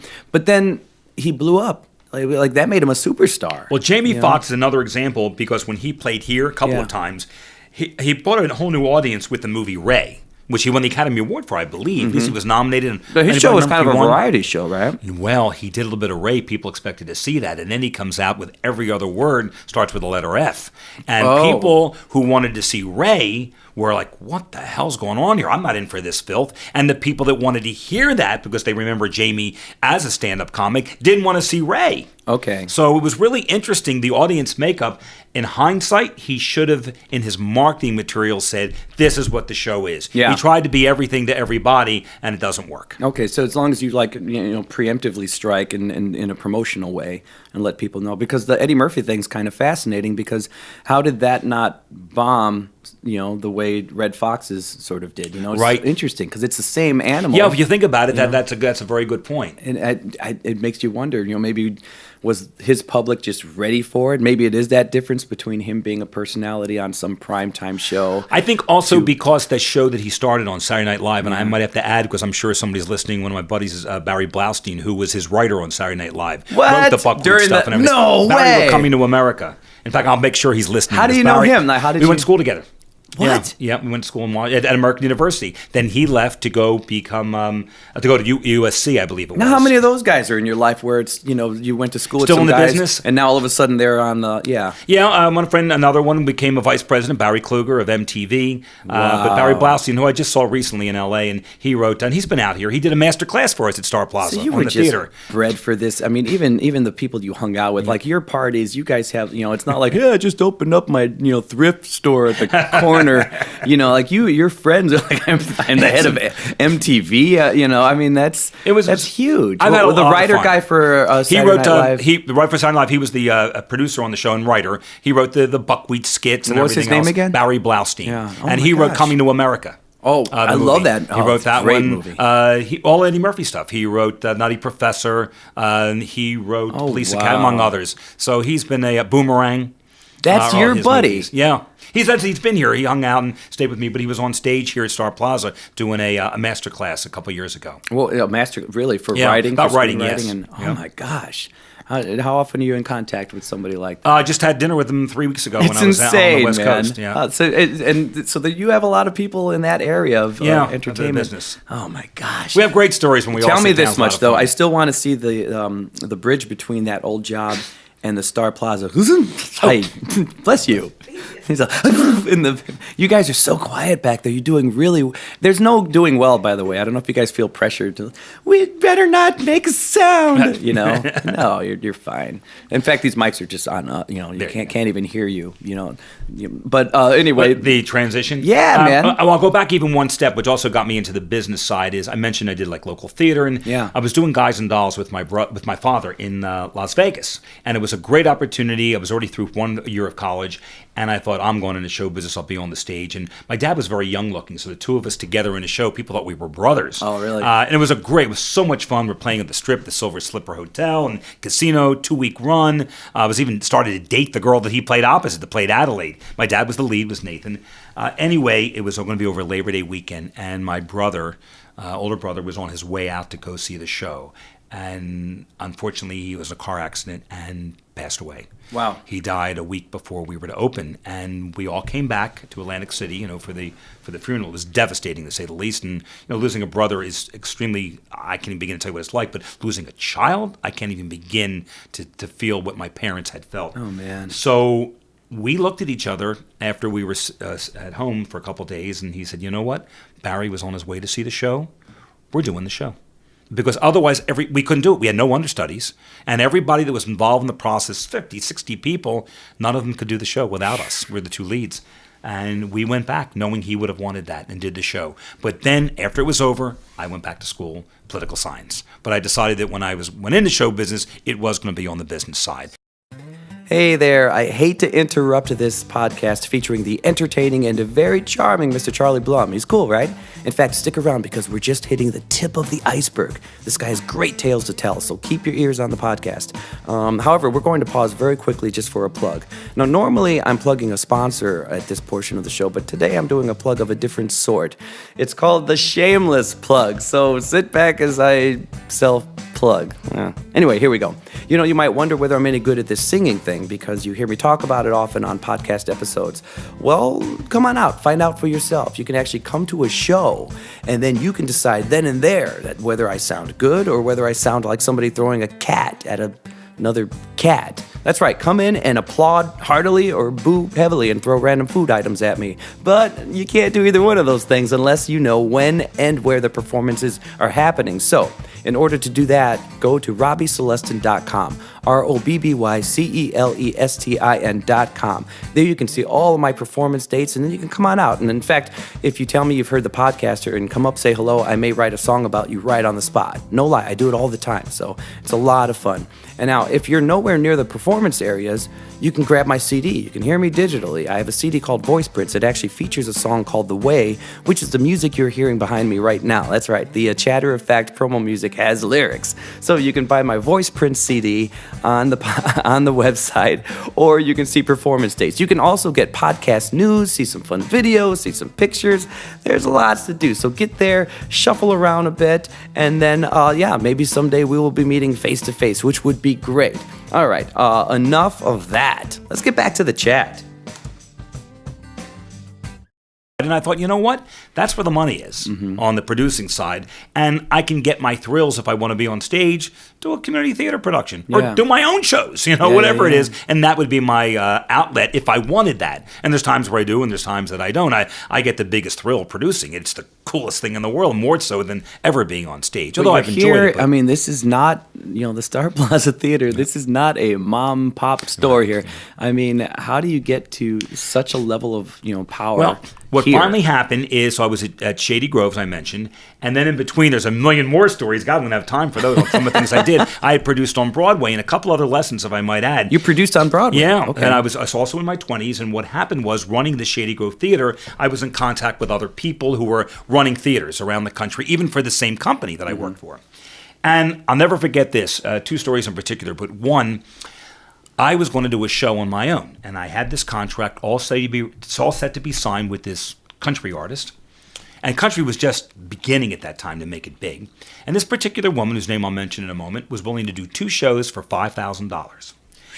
And I'm ready to sign. And I'm telling another associate in our company about this. Is Charlie, I didn't know you were going to go on your own and do this. And I had my bar mitzvah money, my money I put aside and working, and I'm investing my heart and soul into this show. All right. And he said, don't do this, other artist. I've got one for you that really is great and will sell out. Her name is Melba Moore.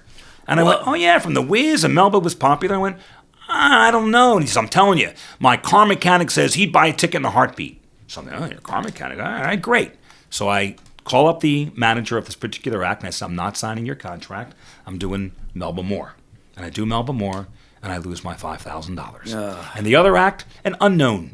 Her name is Dolly Parton. Oh, God, really? Unbelievable. And I do, Melba, I was sick about this. Sick for God knows how long. But it turned out to be the best thing that ever happened to me because I realized I will never listen to somebody who goes, oh, my car mechanic will buy a ticket. Until the people go, and I teach my staff this, oh, so-and-so loves this act. Really? When they get to the box office and they buy their ticket for $50, then I know they love them. Because people will talk up a storm. Oh, I'm going to go see that show. I love that artist. But until they buy the ticket, I don't count on it. So then what do you count on? Like where do you get They have to buy the ticket. And until it's bought, so part 2 to that is they don't have you are not their audience until that's great. A couple years go by and I'm still with the same company.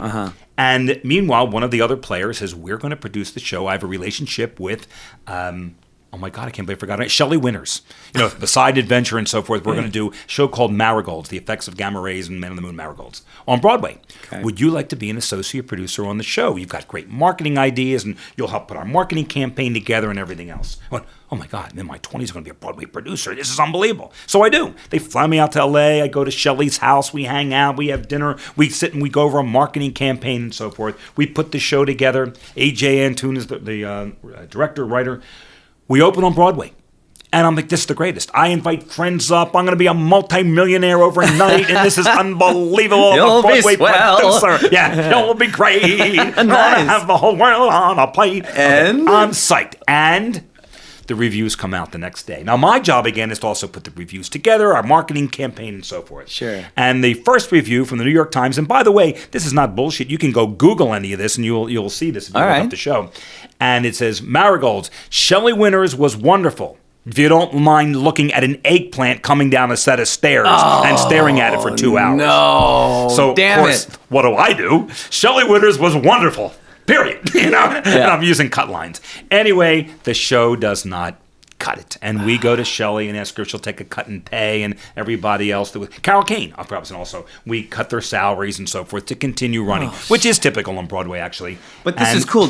I'm moving your mic over. You're getting some early lumps. Early lumps, exactly, which in hindsight was the greatest thing that ever happened. Yeah. And we had a party at Sardi's that night, and I'm like, oh man, I'm living the good life. Meanwhile, I don't know if I can pay my hotel bill for the week. I'm wondering what's going to happen. No.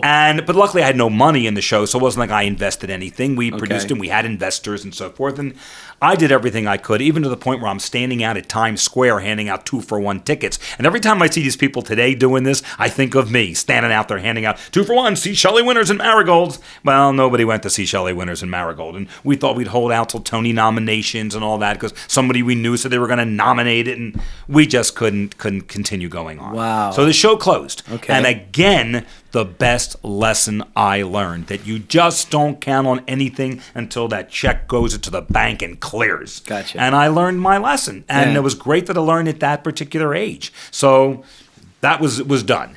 And now I move on. I worked at a point at a theater in Connecticut, Ivoryton Playhouse, again, through this other company. And they were the old movie stars. Would come in old-time Broadway shows, but it was Katharine Hepburn or...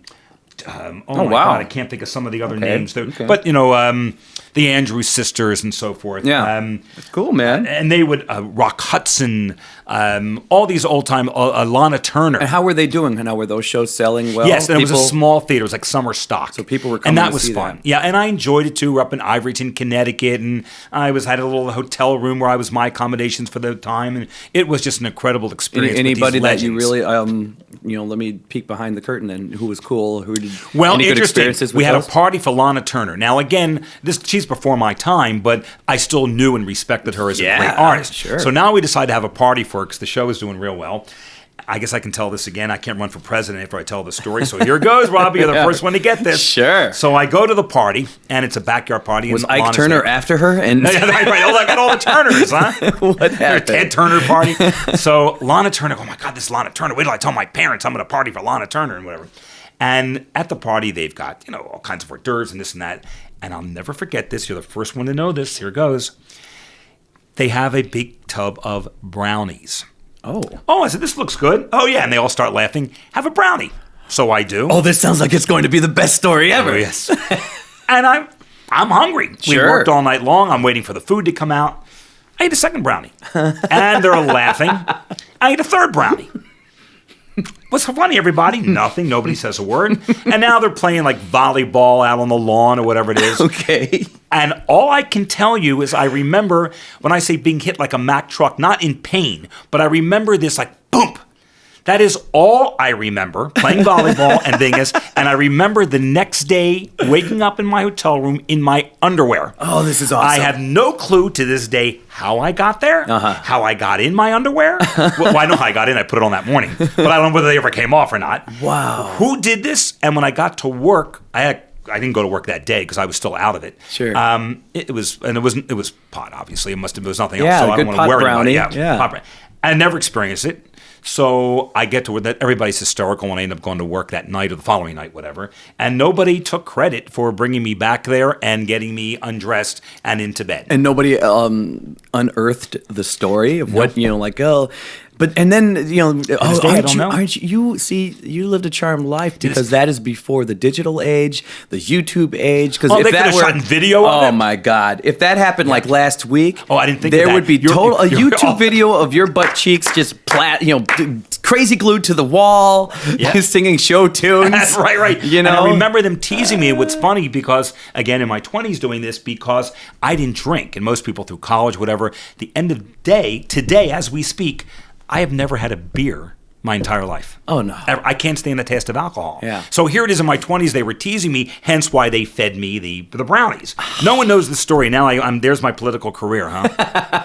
That's not. I was forced upon me. But you know what? Right. That is fine because you were. It was forced upon you, and there's no evidence. But That's again, a good point. Before the digital age, so unless somebody had a kick-ass Polaroid, which we have not seen yet, you're safe, man. And so I finished up there, and I got a phone call while I'm up Oh there. my God! Wait a minute! I'm sorry. Don't you want to ask anybody? I mean, isn't there? Or if they remember this, what okay, come happened? on, Did I eat a puppy? What did I do? Like, tell me, please. Well, and it's funny too because there was a girl that worked for us, and I was praying to God that she had something to do with it. But then I thought, no, because if I didn't remember or enjoy it, then what good was it? Yeah. Then what good was it? I mean, but there's To nothing. this day, nobody will I give still you. have no clue. No one will give you anything. Like They just laughed and laughed. Did I book Lamont from Sanford and Son for $10,000? Nobody would come out to see. I have no clue how I got there. Nothing.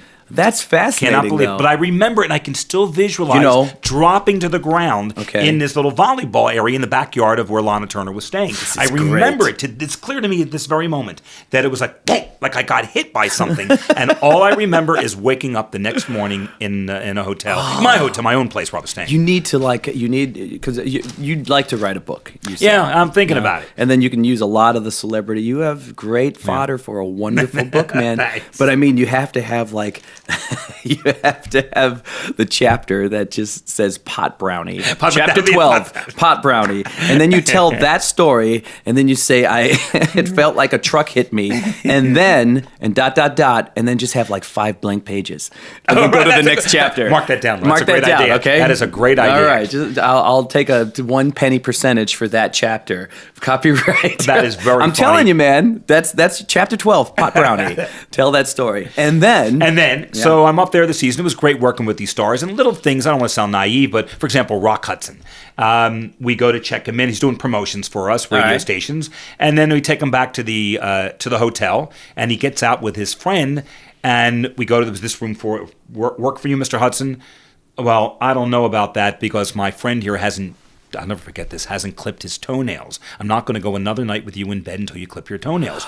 My mouth drops. Now, again, this is many years ago. So this is before people knew. That's correct. Okay. So when he passed on, and then, of course, people talked about the fact that he was gay, I'm thinking, now, 20 years prior to that, I'm in a situation where the guy's telling me he doesn't want this room because he doesn't want to sleep with his boyfriend until he clips his nails. I'm like, Charlie, wake up, man. This is show business. I could not believe it. Wait, did you not quite get it at the time? I'm embarrassed to tell you, I did not. Right. I don't want to sound naive, but I really did not. Now, when I left and then went back and thought about it later that day, I did get it. But even then, I still wasn't sure, only because of Rock Hudson's perception, if you will. I mean, he's the leading male star, and all that stuff. So I didn't quite get it. Again, pre-digital age, too.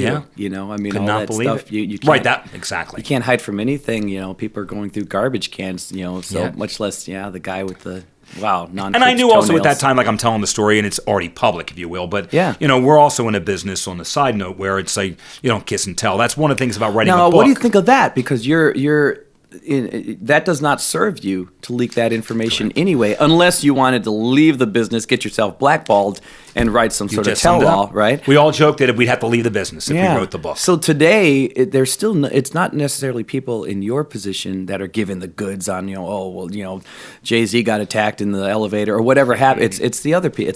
It's all paparazzi for the most part. People in the business won't. I mean, I would never tell. Because you're shooting yourself in. That's the exactly foot, right. They would never work here. But that's pretty cool. Else. So then you still can have a level of like trust from certain performers because you guys are on the same. Oh, the things we talk about and everything else. And again, I won't mention names. And sure.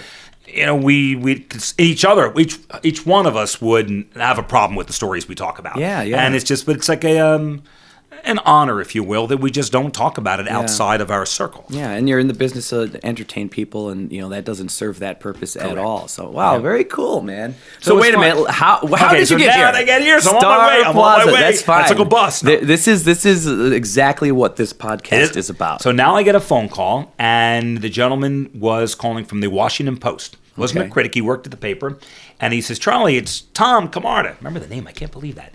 I worked with him when I was the press agent at the Shady Grove Theater. Okay. And he said, somebody called looking for your number. His name is Wayne Niederlander. I said, from the Niederlander organization? Now, they're the #1 Broadway producers. And he said, yeah, you know him. I said, everybody knows the Niederlanders. What do you want to talk to me about? And they have the Niederlander Theater, of course, in New York, which ironically, I was just at last week. Yeah. So I get the phone call, and I said, yeah, you can give him, here's my phone number. And he called. Would you come in and meet with me? We have a theater in Columbia, Maryland called Merriweather Post Pavilion. Now, this is the heyday of the outdoor theaters. Poplar Creek in Chicago. Yeah. They own that one, Merriweather Post, and all over the country. The Greek in L.A.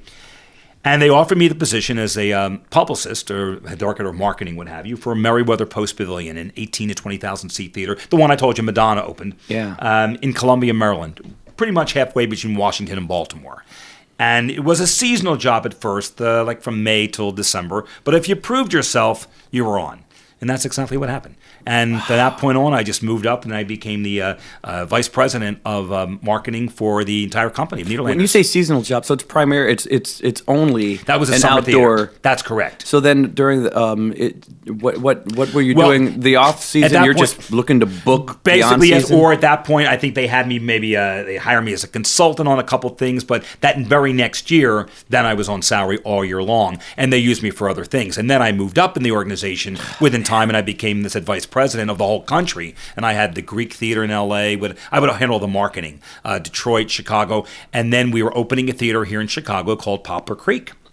And which is now come and gone, which is interesting. Yeah. And they asked me. It was a staple out here for a while, though. Yeah. So would I move to Chicago? Well, I had a girlfriend in Washington. I didn't want to make the move and all that was Tina Turner, correct? That's right. There you go. Good point. And I took an apartment here in Chicago, and I came into Poplar Creek. And I would commute from Washington, D.C. back to Chicago and so forth. Wow. And while I was here in Chicago, the Niederlanders got a contract with a company called Holiday Star Theater in Maryville, Indiana. And the job was to do the bookings, to book the entertainment. While they were doing that, the people who own Holiday Star, and still do, the White family, Mr. Bruce White, Mr. Dean White, they looked in the newspaper and they saw these promotions and marketing and so forth of Poplar Creek. And they said, who's your ad agency? We would like to hire them. So Wayne Niederlander is a smart businessman. He's thinking, it's Poplar Advertising. That's who we use. Charlie, you just took on another account. Nice. What? So we did. And they hired the Niederlanders, but it was me, to handle the marketing for Star Plaza Theater. This was back in 84, 85, I guess. Maybe, okay. I'm sorry, take it back. 81, excuse me. So we take on the account. And there was a key man clause in there, basically, that just said that they would keep me, that if Niederlanders took me out of here to put me on another project, they had the right not to renew, which was very flattering, I might add, for me at the time. And Niederlanders decided to open up another theater in Canada, Kingswood Music Theater, and they wanted me on that account. I was like on the A team, so every time we opened a new building, I would go in and set it up and all the marketing and promotions and everything else. So we opened in Canada, and I took a little place up there, and I'd commute Washington, Chicago, Canada. Having said that, I stayed in touch with Mr. Bruce White, and we became friends over the years. And years passed, and it was exchange of Christmas cards and hellos and so forth. And in 1989, he got a hold of me in Cincinnati and said, listen, I've been running the Star Plaza Theater. I want to expand our hotel division. We have 5 hotels. I'd like to turn over the reins of the Star Plaza to you. You come in as president and run the division and expand the company. You have autonomy and so forth. And I thought, wow, I didn't see myself moving to Maryville, Indiana, but single. And I'm thinking, well, Chicago is really the market, if you will. I'm going to take it. And that I did. And I have to give credit to Mr. Dean White and Bruce White to this day. What he represented is exactly what happened. I had the autonomy and running the company. As long as you do a good job, you won't hear from me. And I came in, expanded the company. As you now know, we're into personal management. And we've done other things and produced shows elsewhere. So it's been a really fun ride, to say the least. And pick your team. And I was in Cincinnati at the time, as I mentioned. I had a gentleman that I worked with named Mark Bishop, who was great in operations. I brought him here. It took me a year to negotiate. I love Mark Bishop. Okay, that's where Mark will be here 25 years this March, 1 year behind me. Man. I convinced him and his family to move here. How cool. And he'll be here 25 years. So we've been working together for God knows how long. And so I built the staff. Dawn came to work in the 90s. Is what 90s, I guess, Dawn? 89. So you look like a baby. And I tell her that 12 she does. when you So Did I he put have a to team drop together. you off at Broadway shows when he first hired you for 2 mysterious hours? Well, you know what? We're going to get into some of your adventures here at the Star Plaza then. And then I brought you up to speed. Yeah, and then I want to talk about the groups you're managing, all that. So we're going to take the 1 second pause here. There, that was like I said in the last podcast, that was an eye blink for the audience, but like 6 solid relaxing minutes for myself. And I had a chance to take a breather there. For a moment. Yeah. Well, here we go. So now we're into you're here at the Star Plaza Theater. So tell me, because man, what I'm digging right now that I never even thought we'd get into really are the early tales of like, okay, it seems like you were so talented and you're thrust into these positions, and then all of a sudden you get to see the lessons you're learning are so fascinating because I know shiny, polished Charlie Blum. I know the guy that's already here that knows the game and that does it very, very well. So it's so refreshing to hear the early stories of Charlie Blum that's figuring it out. For instance, obviously they wanted you badly and they put you in this position here at the Star Plaza Theater. What's that first year like? Like what is... Oh man, you asked a great question. It was interesting. And like you said, this is going to live forever, so I should be careful what I say. But I've actually told Mr. Bruce White about this many a times because it's a big corporation. We're in the hotel division, and I should add that Bruce went from 5 hotels to close to 200 hotels. Oh, my gosh. Including the opening of a brand new JW Marriott in Austin. That's an aside. But I mention that because it's a big company, and in our business, it's show business. And it's operated very differently than other businesses do.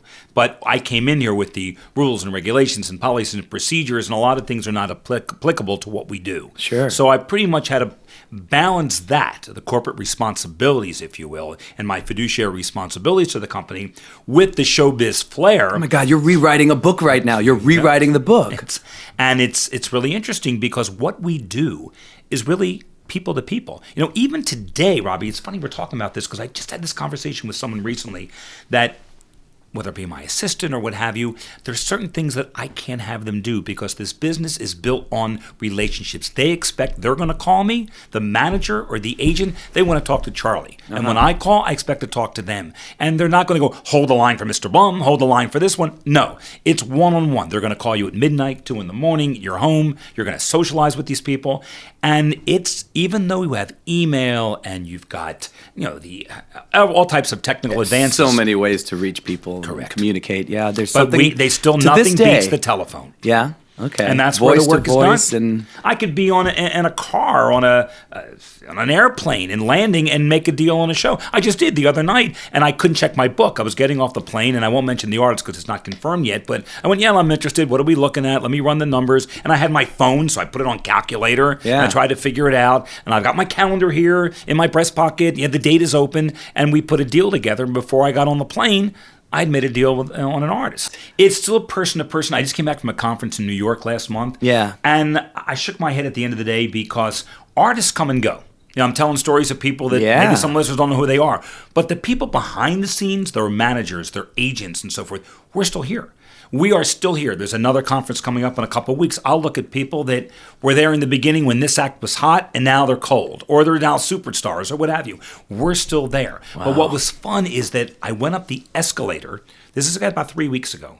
At this conference, and I see an agent coming down. Oh, Charlie, you're here. I was wondering if you're going to be here. Listen, I need to talk to you. Do you think? And he's going down as I'm going up. Do you think he can do Jim Gaffigan in August? I got an August one. Oh my God! And I went, hold on. And I get to the top of the escalator, and I turn around, and I come back down the other side. You're wheeling and dealing over, grab right a coffee. Oh. And while we're sitting there, we make a deal on Jim Gaffigan. And how long have you known that particular guy? I've known him for probably 20 years, and he was just starting out an agency, and now he has from Dana Carvey you mentioned earlier to every artist. That is so brilliant because you're right. You guys are the foundation of, somebody has to put these people in the right places, and there no you paperwork. are. I mean, we'll follow through, but sure. It's based on our reputation. There's an old line I learned in the business. I think it was from Wayne Nederlander. Your word is your bond, and that's how I survive. If I give somebody my word that I'm going to do this or this is what, that's my bond. I will never ever renege on it. In fact, my line in the business, everybody laughs at me here, is exceed the expectation, and I tell that to the guys I manage. Promise this. Don't go, oh, this is wonderful. This is unbelievable. You're going to love the show. It's fantastic.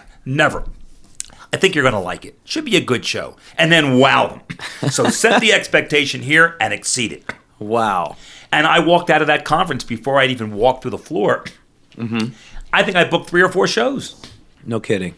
Oh, man. Well, that's amazing. And it does come down to, like, it's so interesting because I've met so many promoters over the years, and some of them are nice guys. Some of them aren't.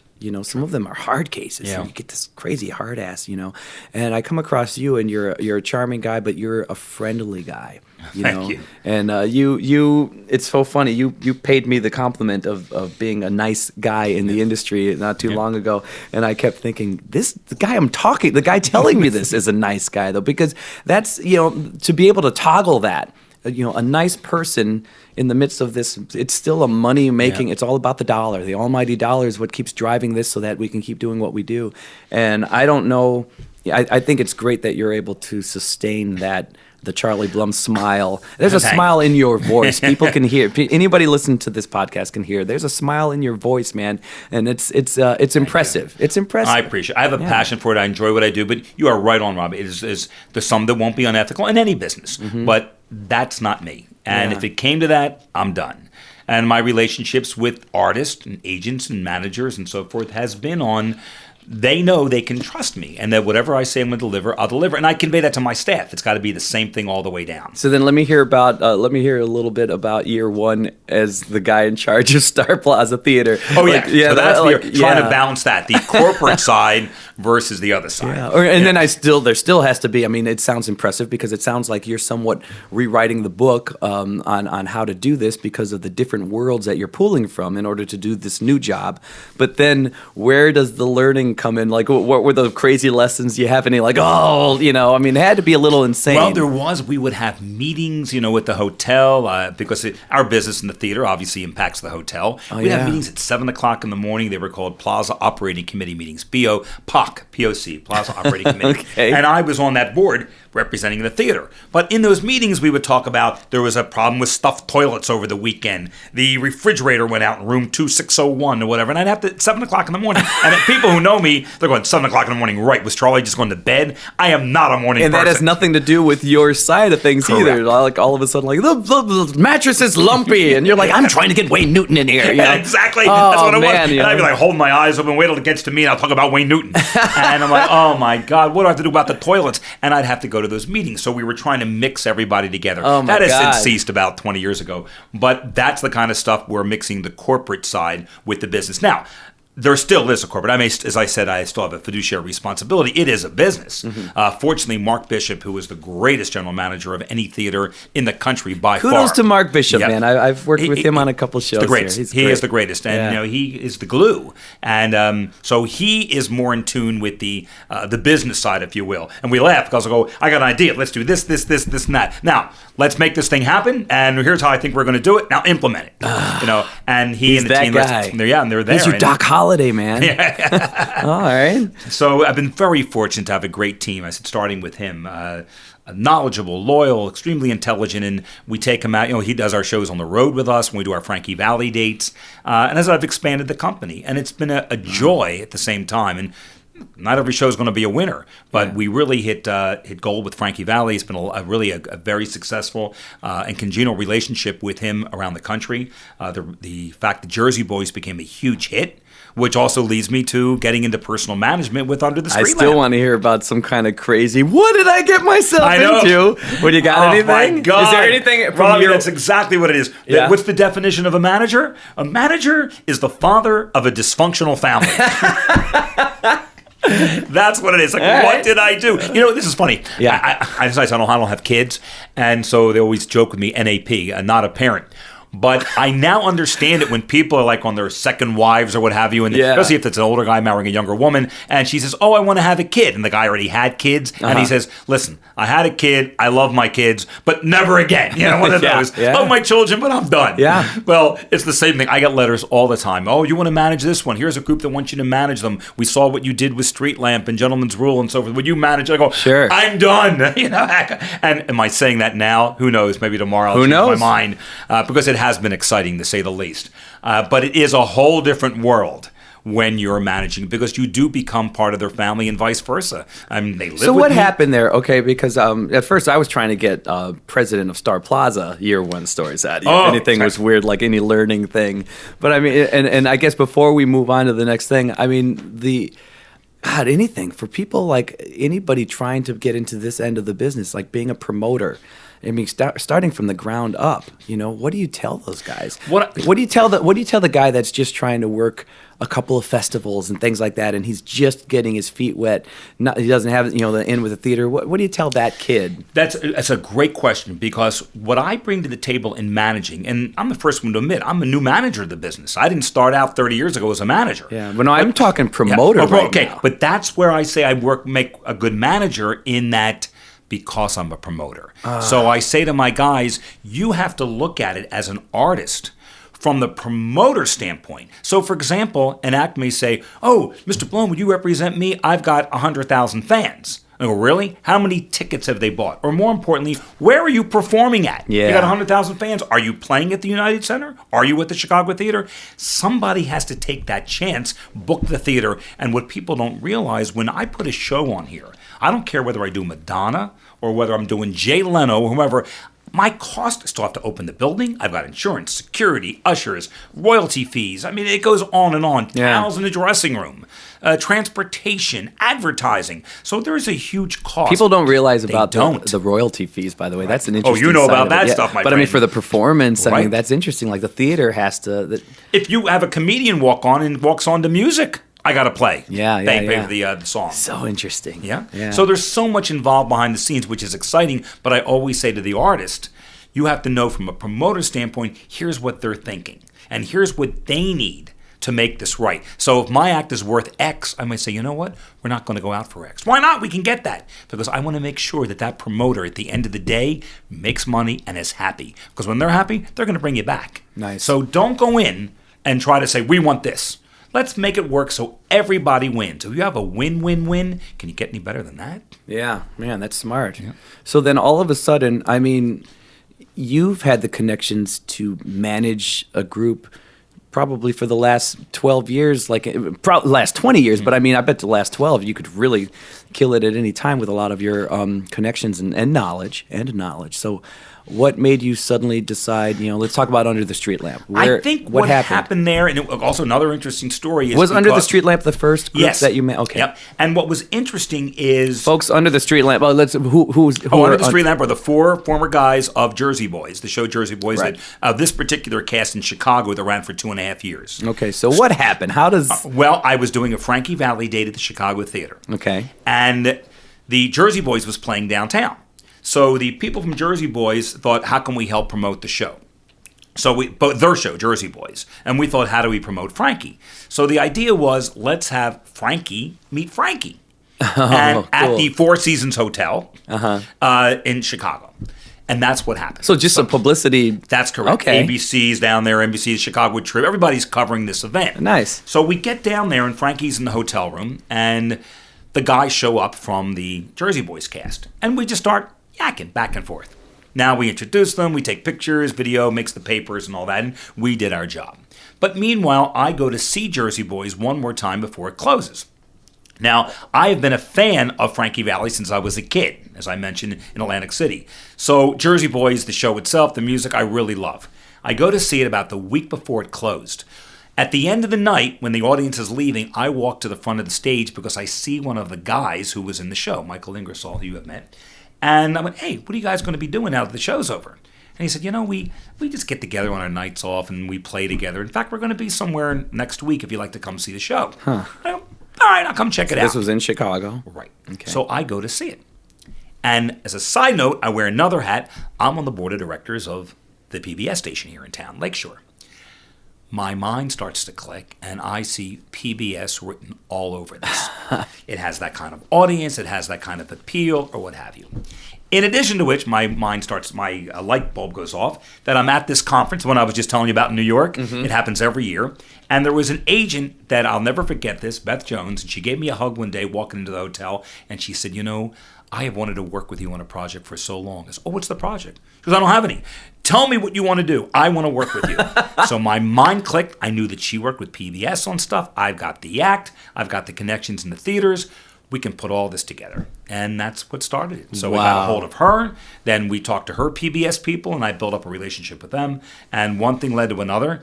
And there we are. We launched The Guys. We filmed their first PBS special here. It was huge. One of the top shows on PBS about 2.5 years ago when it aired. And we are touring the country. And this is crazy because you know the business so well, and you probably couldn't count the managers that you've met of bands and such. But at the same time, there's a difference between knowing the business, knowing one side of the business, and knowing the people who do it, and then diving in. Right. I mean, that's a whole different ballgame. And I'm so fortunate that these people were so nice to respond to my effort. Yeah. I had, call in favors in the beginning. Oh, when you're saying promoters or people to put... promoters saying, would you take a chance? Now, they knew them from Jersey Boys, but I need you to take a shot. Would you help me? Oh, man, but then the combination of you...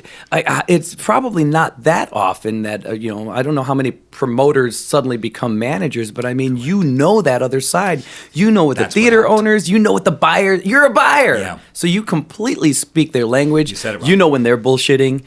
You know when not to bullshit. You know the whole thing. You know the game. So that makes you a pretty formidable weapon. Oh, it's exciting. If they show me a sheet of paper, we lost a couple thousand here. I mean, yeah, right. You just sold $10,000 in liquor. You had a facility fee of $5. You know this, everything. Your merchandise was huge. I see your sponsor signed in the front from American Express. You just picked up $30,000. You can't bullshit me. You know the game, right? So it was exciting to have an opportunity to use all those skills that were that I could bring to the table that I had built up over the years. Wow. Now, that being said, how hard was it to wrap your brain around all of the duties that you'd have to take on as manager? Because there had to still be some unknowns. A lot of unknowns. I'm the first one to admit it, man. It was a learning experience. Yeah. And we're crazy. Oh, Performers, my God. We're not. Absolutely. Yeah, sometimes you're a babysitter. That's right. They are in my lives. They become my family. Yeah. And the challenge for me is to then be able to look at it as a business. You're managing them, but they become my brothers, in a sense, or my sons or my brothers, whatever you want to look at. The last 2 or 3 acts that I've been professionally affiliated with, I've been assigned as band leader, and I swear sometimes I feel like I'm a social worker. Like, am I a social worker or am I a band leader? We should just be talking about harmonies and not this. But, that's all part of it. Right. You're into their personal life, you're having a good day. And they're going to do better when you help them fix that stuff. That's exactly right. But it's weird at the end of the day, you have to... I changed my house around. I have bunk beds in one room for 2 of them. The other 2 have another room. And they have carte blanche. They come in and go. They've got passwords. And they make themselves at home. And they've become family. And I truly love them. But it's just a question of being objective. And they've taught me a lot. I mean, look, they still have to have talent. I mean, I can do what I do and call on my contacts and everything else. But at the end of the day, these guys are talented. I saw them and I thought I was really impressed. And I was really impressed by the work ethic that they put in, because I was, they had a lot of banter in between and stuff. And I remember talking to them like, hey, some of that stuff was good. And when they told me, we thought about it, like, well, yeah, did you guys, how? And they said, yeah, at Red Lobster. Red Lobster, that's where it was. Before the show. It was. And I thought, we were that's taping good at 6 o'clock that night. Working so hard record at that. I was impressed. It was. And they're nice dudes. They're very really nice guys. Nice really. guys. So it was a learning curve for me. I'm the first one to tell you I don't know everything. And that's what's so cool about our business. Just when you think you know something, like Dancing with the Stars. Yeah. There are promoters that have been around for years that will come back and say, hey, Charlie, you were a genius. You booked it and we didn't. And I go, really? You booked Riverdance and I didn't. Irish people on stage clogging. Yeah, that sounds like a lot of fun. Thank you, but no thank you. Wow. Yeah. Oh, that's crazy. So then what? I'm the first one to admit that. I called that one wrong. What do you want to do now? I can't remember. I'm kidding. I can't remember if you mentioned record label. Where are you headed now? Well, I to produce the album along with Dan Ponce. We were involved in the first record for Under the Street Lamp. Okay. Excuse me, for Gentleman's Rule. I'm sorry, but that's probably not in my wheelhouse to set any longer. Sure. The theater is my main responsibility. Not only do I personally enjoy that, but also it's my job. So how does that work? Like, if do your acts? I'm munching on on the crumb cake. Do they want to record? But you're somehow saying you'll keep that. Yeah, they'll also record, but they will record, but we'll do like through our PBS or other things. I'll still be involved with that process. Yeah. Whether we create a label for them or right now they're recording under the label of Star Productions. The DVD, the CD that we have from their PBS special belongs here. And how great that you still have this humongous umbrella to do all this, right. Which also worked out for them. The best clubhouse ever, Charlie. It is. It's like somebody was telling me, Michael Lewis, who you say Charlie's Playhouse, because we could do the show here right on stage. So we filmed the PBS special. We didn't have to go in and rent a theater. Yeah. We're right here doing it. Oh, wow. And it has been a pleasure. I really love the opportunity with the guys. It's stressful. I mean, there were very, very stressful days and nights. But to me, it was like building a house in a sense. And we built it, and now the doors are open. And they're on the road. And, I used to go, it was great. I'd go out in the beginning on the tour bus, and people were going, yeah, Charlie, you'll last a day. To me, roughing it was like lukewarm water at a Hyatt. I loved it. Did you like it? Oh, my God. You have your own bunk, and it's like, this is the coolest thing since sliced bread. Because you would be, let's say, in Las Vegas. You finish up that night, you go out to eat with the guys, have a good time, get on the bus. We have TVs, and everybody has their own bunk and everything with your own television, CD player, DVD player. And then you fall asleep. Next thing you know, you're like, what? Where am I? You're on the streets of San Francisco. Wow. Or you're like, where are we? Right in the middle of town. You do another gig there, go to sleep, you're in San Diego. It was like a human transporter. It was like something out of a sci-fi movie. Loved it. It's a lot of fun. That is awesome. Yeah. But now, because of other responsibilities, they were just in Boston last week. Next week, we are in Lakeland, Florida. Then we're in Key Largo, Florida. And I was excited. Oh, Key Largo. So you're going overseas as well eventually? Well, the one group with Street Lamp, we were in Netherlands and Belgium last January. And now the other group that I manage, the a cappella group, Gentleman's Rule, we will be there in April. And Gentleman's Rule, that consisted of former members of Straight No Chaser? No, they were not. Actually, one of the guys, I couldn't remember. Luke's brother is in it, but the founder of the group that brought them to my attention was Dan Ponce, who is the anchor for WGN Morning News. Yeah. And he was the founder and former member of Straight No Chaser. He must. I was doing. I did an original show which you popped into, which was so nice to see your face. And I think I saw him like on a 10-speed, stopping and checking out my my show. Probably. Like, you're the guy. Yeah, you sing and tell me what's going on in Chicago. It's so weird. And he's a great arranger. He's done a lot of arrangements for Gentleman's Rule. Will continue to. Wow. Now how do you handle? Because you haven't left the Star Plaza Theater, so how do you handle like doing both, managing a group and then suddenly still? This is a big job you had before the management thing. True, and that's why we increased the staff, and Dawn came on as a project manager, so she'll deal with the day-to-day on talking to the guys, the production, and making sure they get from point A to point B. And then I'm dealing with them, obviously, on every strategic decision, all the bookings. We have an agent, of course, that books, but am I going to take this deal, not take this deal? Do we want to be weekend warriors, or do we want to go back on a bus? Do we do private dates in Las Vegas, or do we wait and play a casino? Do we do another PBS special? Do we want a European tour? Those are the things that I deal with on a daily basis. Let me ask you this then. Now, from the management position, what do you tell those young guys out there that are trying to manage a band or manage their band, all that? Do you have any tips now that you've been in the management world? I think the other side. That's interesting. I guess what I would say is try to look at it from everybody's perspective. And I do that in every decision that I make, even booking an act or what have you. Look at it from the audience side, look at it from the promoter side, and so forth. And then you can make a decision what you want to do. But you have to know what everybody's in for. Why does a promoter want to play your act? Can you sell tickets? What's in it for them? Because everybody needs to come out a winner. And if they're not, there's no sense in even doing it. It is so weird how many performers and management teams I've come across that look so inwardly and only at themselves and what can I get and what do I deserve. And sometimes they miss the boat on that, and then sometimes they end up either getting somewhat blacklisted or just just a bad reputation even if they're still used. But you don't hear that kind of conversation sometimes about I mean there's still. Let's see. There's still the line of thought where they're thinking, "Oh, this guy has to like us," but it still weighs so heavily on what do we need, what do we want, and the fact that everything you do is kind of this two-sided thing. You are in it for yourself. You got to do your own thing, but you do it in a different way. Whether you're talking from a promoter standpoint or from a management standpoint, it's interesting to hear your take in the same breath as saying what you need. In the same breath, you're saying what do they need. Yes, and I don't see that often. It's very interesting. It's obvious why you are where you are. Thank you. Well, because you don't want to go in and say, I need this, and here's my catering. I want the green M&Ms, and I got to have this. They're going to go, what? Are you out of your mind? Yeah. Don't do that. Go in and thank everybody. Let them know that you're grateful for being there. No matter what level you're at. If you're some club performer or if you're doing the Chicago theater, be gracious. I don't know if this is true or not, and this is going to sit on an iPod, or it's going to be on a on your line forever. But Jay Leno, who got the Tonight Show, somebody once told me that one of the reasons he got it is because when he would play a town, including Chicago here at Star Plaza, he would make a trip into the NBC affiliate at his own expense, going into the city, and he would go meet the general manager. Wow. Hi, how are you? Nice to see you. I'm Jay Leno, and so forth and so on. And he was the guest host, on the show. But when it came time for the network executives and the O&Os, the owned and operated stations like NBC in Chicago and New York and L.A., when they would get together and toss out a series of names, we like that Leno guy. He had built a relationship with them. And so many artists will say, I'm not working for free. I'm not working for this. Sometimes you do. You pay your dues to get in there. It will indeed pay off, in the long run. Yeah. Oh, man. We just did a showcase in New York recently, Streetem, at B.B. King's. B.B. King's, along with the girl that was Tony nominated for Janis Joplin. You know how much she got paid and how much we got paid? Zero. Really? After that date, I'm not going to tell you how much money we took in offers that people saw the show that have since booked us. Smart. So you really do have to pay your dues and look at the bigger picture. Man, well, have you had fun? This is your first podcast. Oh, my God. I thought, how am I going to talk that long? And then, as my friends would say, Charlie, an hour and a half, that's a run-on sentence for you.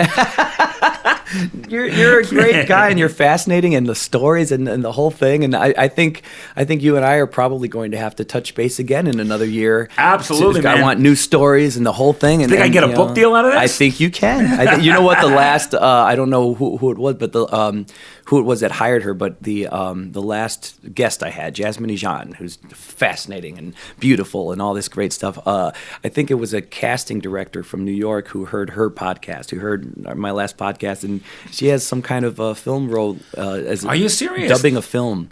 Oh my God! I hope they get me. He for liked a book. her voice, so they might even just Well, hello, everybody. I think I could do a book or a movie. Yeah, we don't even care about the book. We just care about him reading his own book. Listen to that voice on that guy. Well, ladies and gentlemen, this has been. When I first came up with a Chatter Fact, you were top of the list. I always knew. Are you serious? It means a lot. I've always had the Mutual Admiration Society, Robby. You are extremely talented, fun guy. And when you told me you were doing this, I thought, oh my God, I got to be a part of this. And in fact, we've known each other for so many years, and now get to do something like this. And you've been active in the doo-wop shows that we take out on the road, and it's amazing. And again, ultimately, if there's a lesson to be learned, it is teamwork. This is not about me or about any of my assistants or about this. It's together. Only as strong as your weakest link. It really is a team effort in making all this happen. And that's the story of the business. So try to surround yourselves with people that have passion for what they want to do. Without passion, forget it. If I'm interviewing somebody for a job and there's no passion, not interested.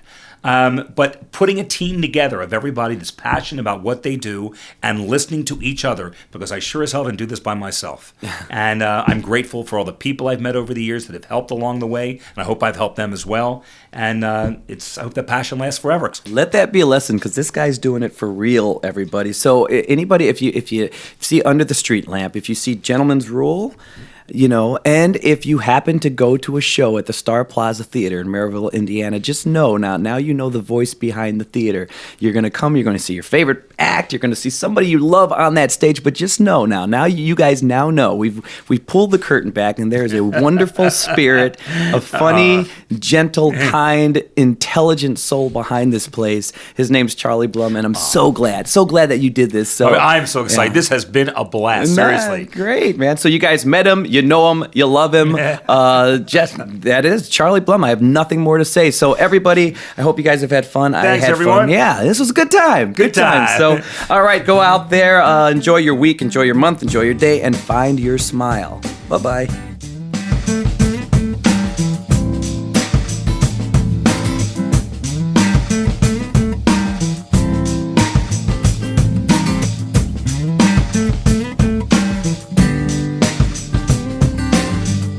Welcome to my life so far. You'd think by now I'd be a star. I may be long-winded, but hey, there's just so much I have to say. Maybe lick your lips when you're hungry. Maybe drop your head when you're sorry. Maybe shake a bit when you're worried. That's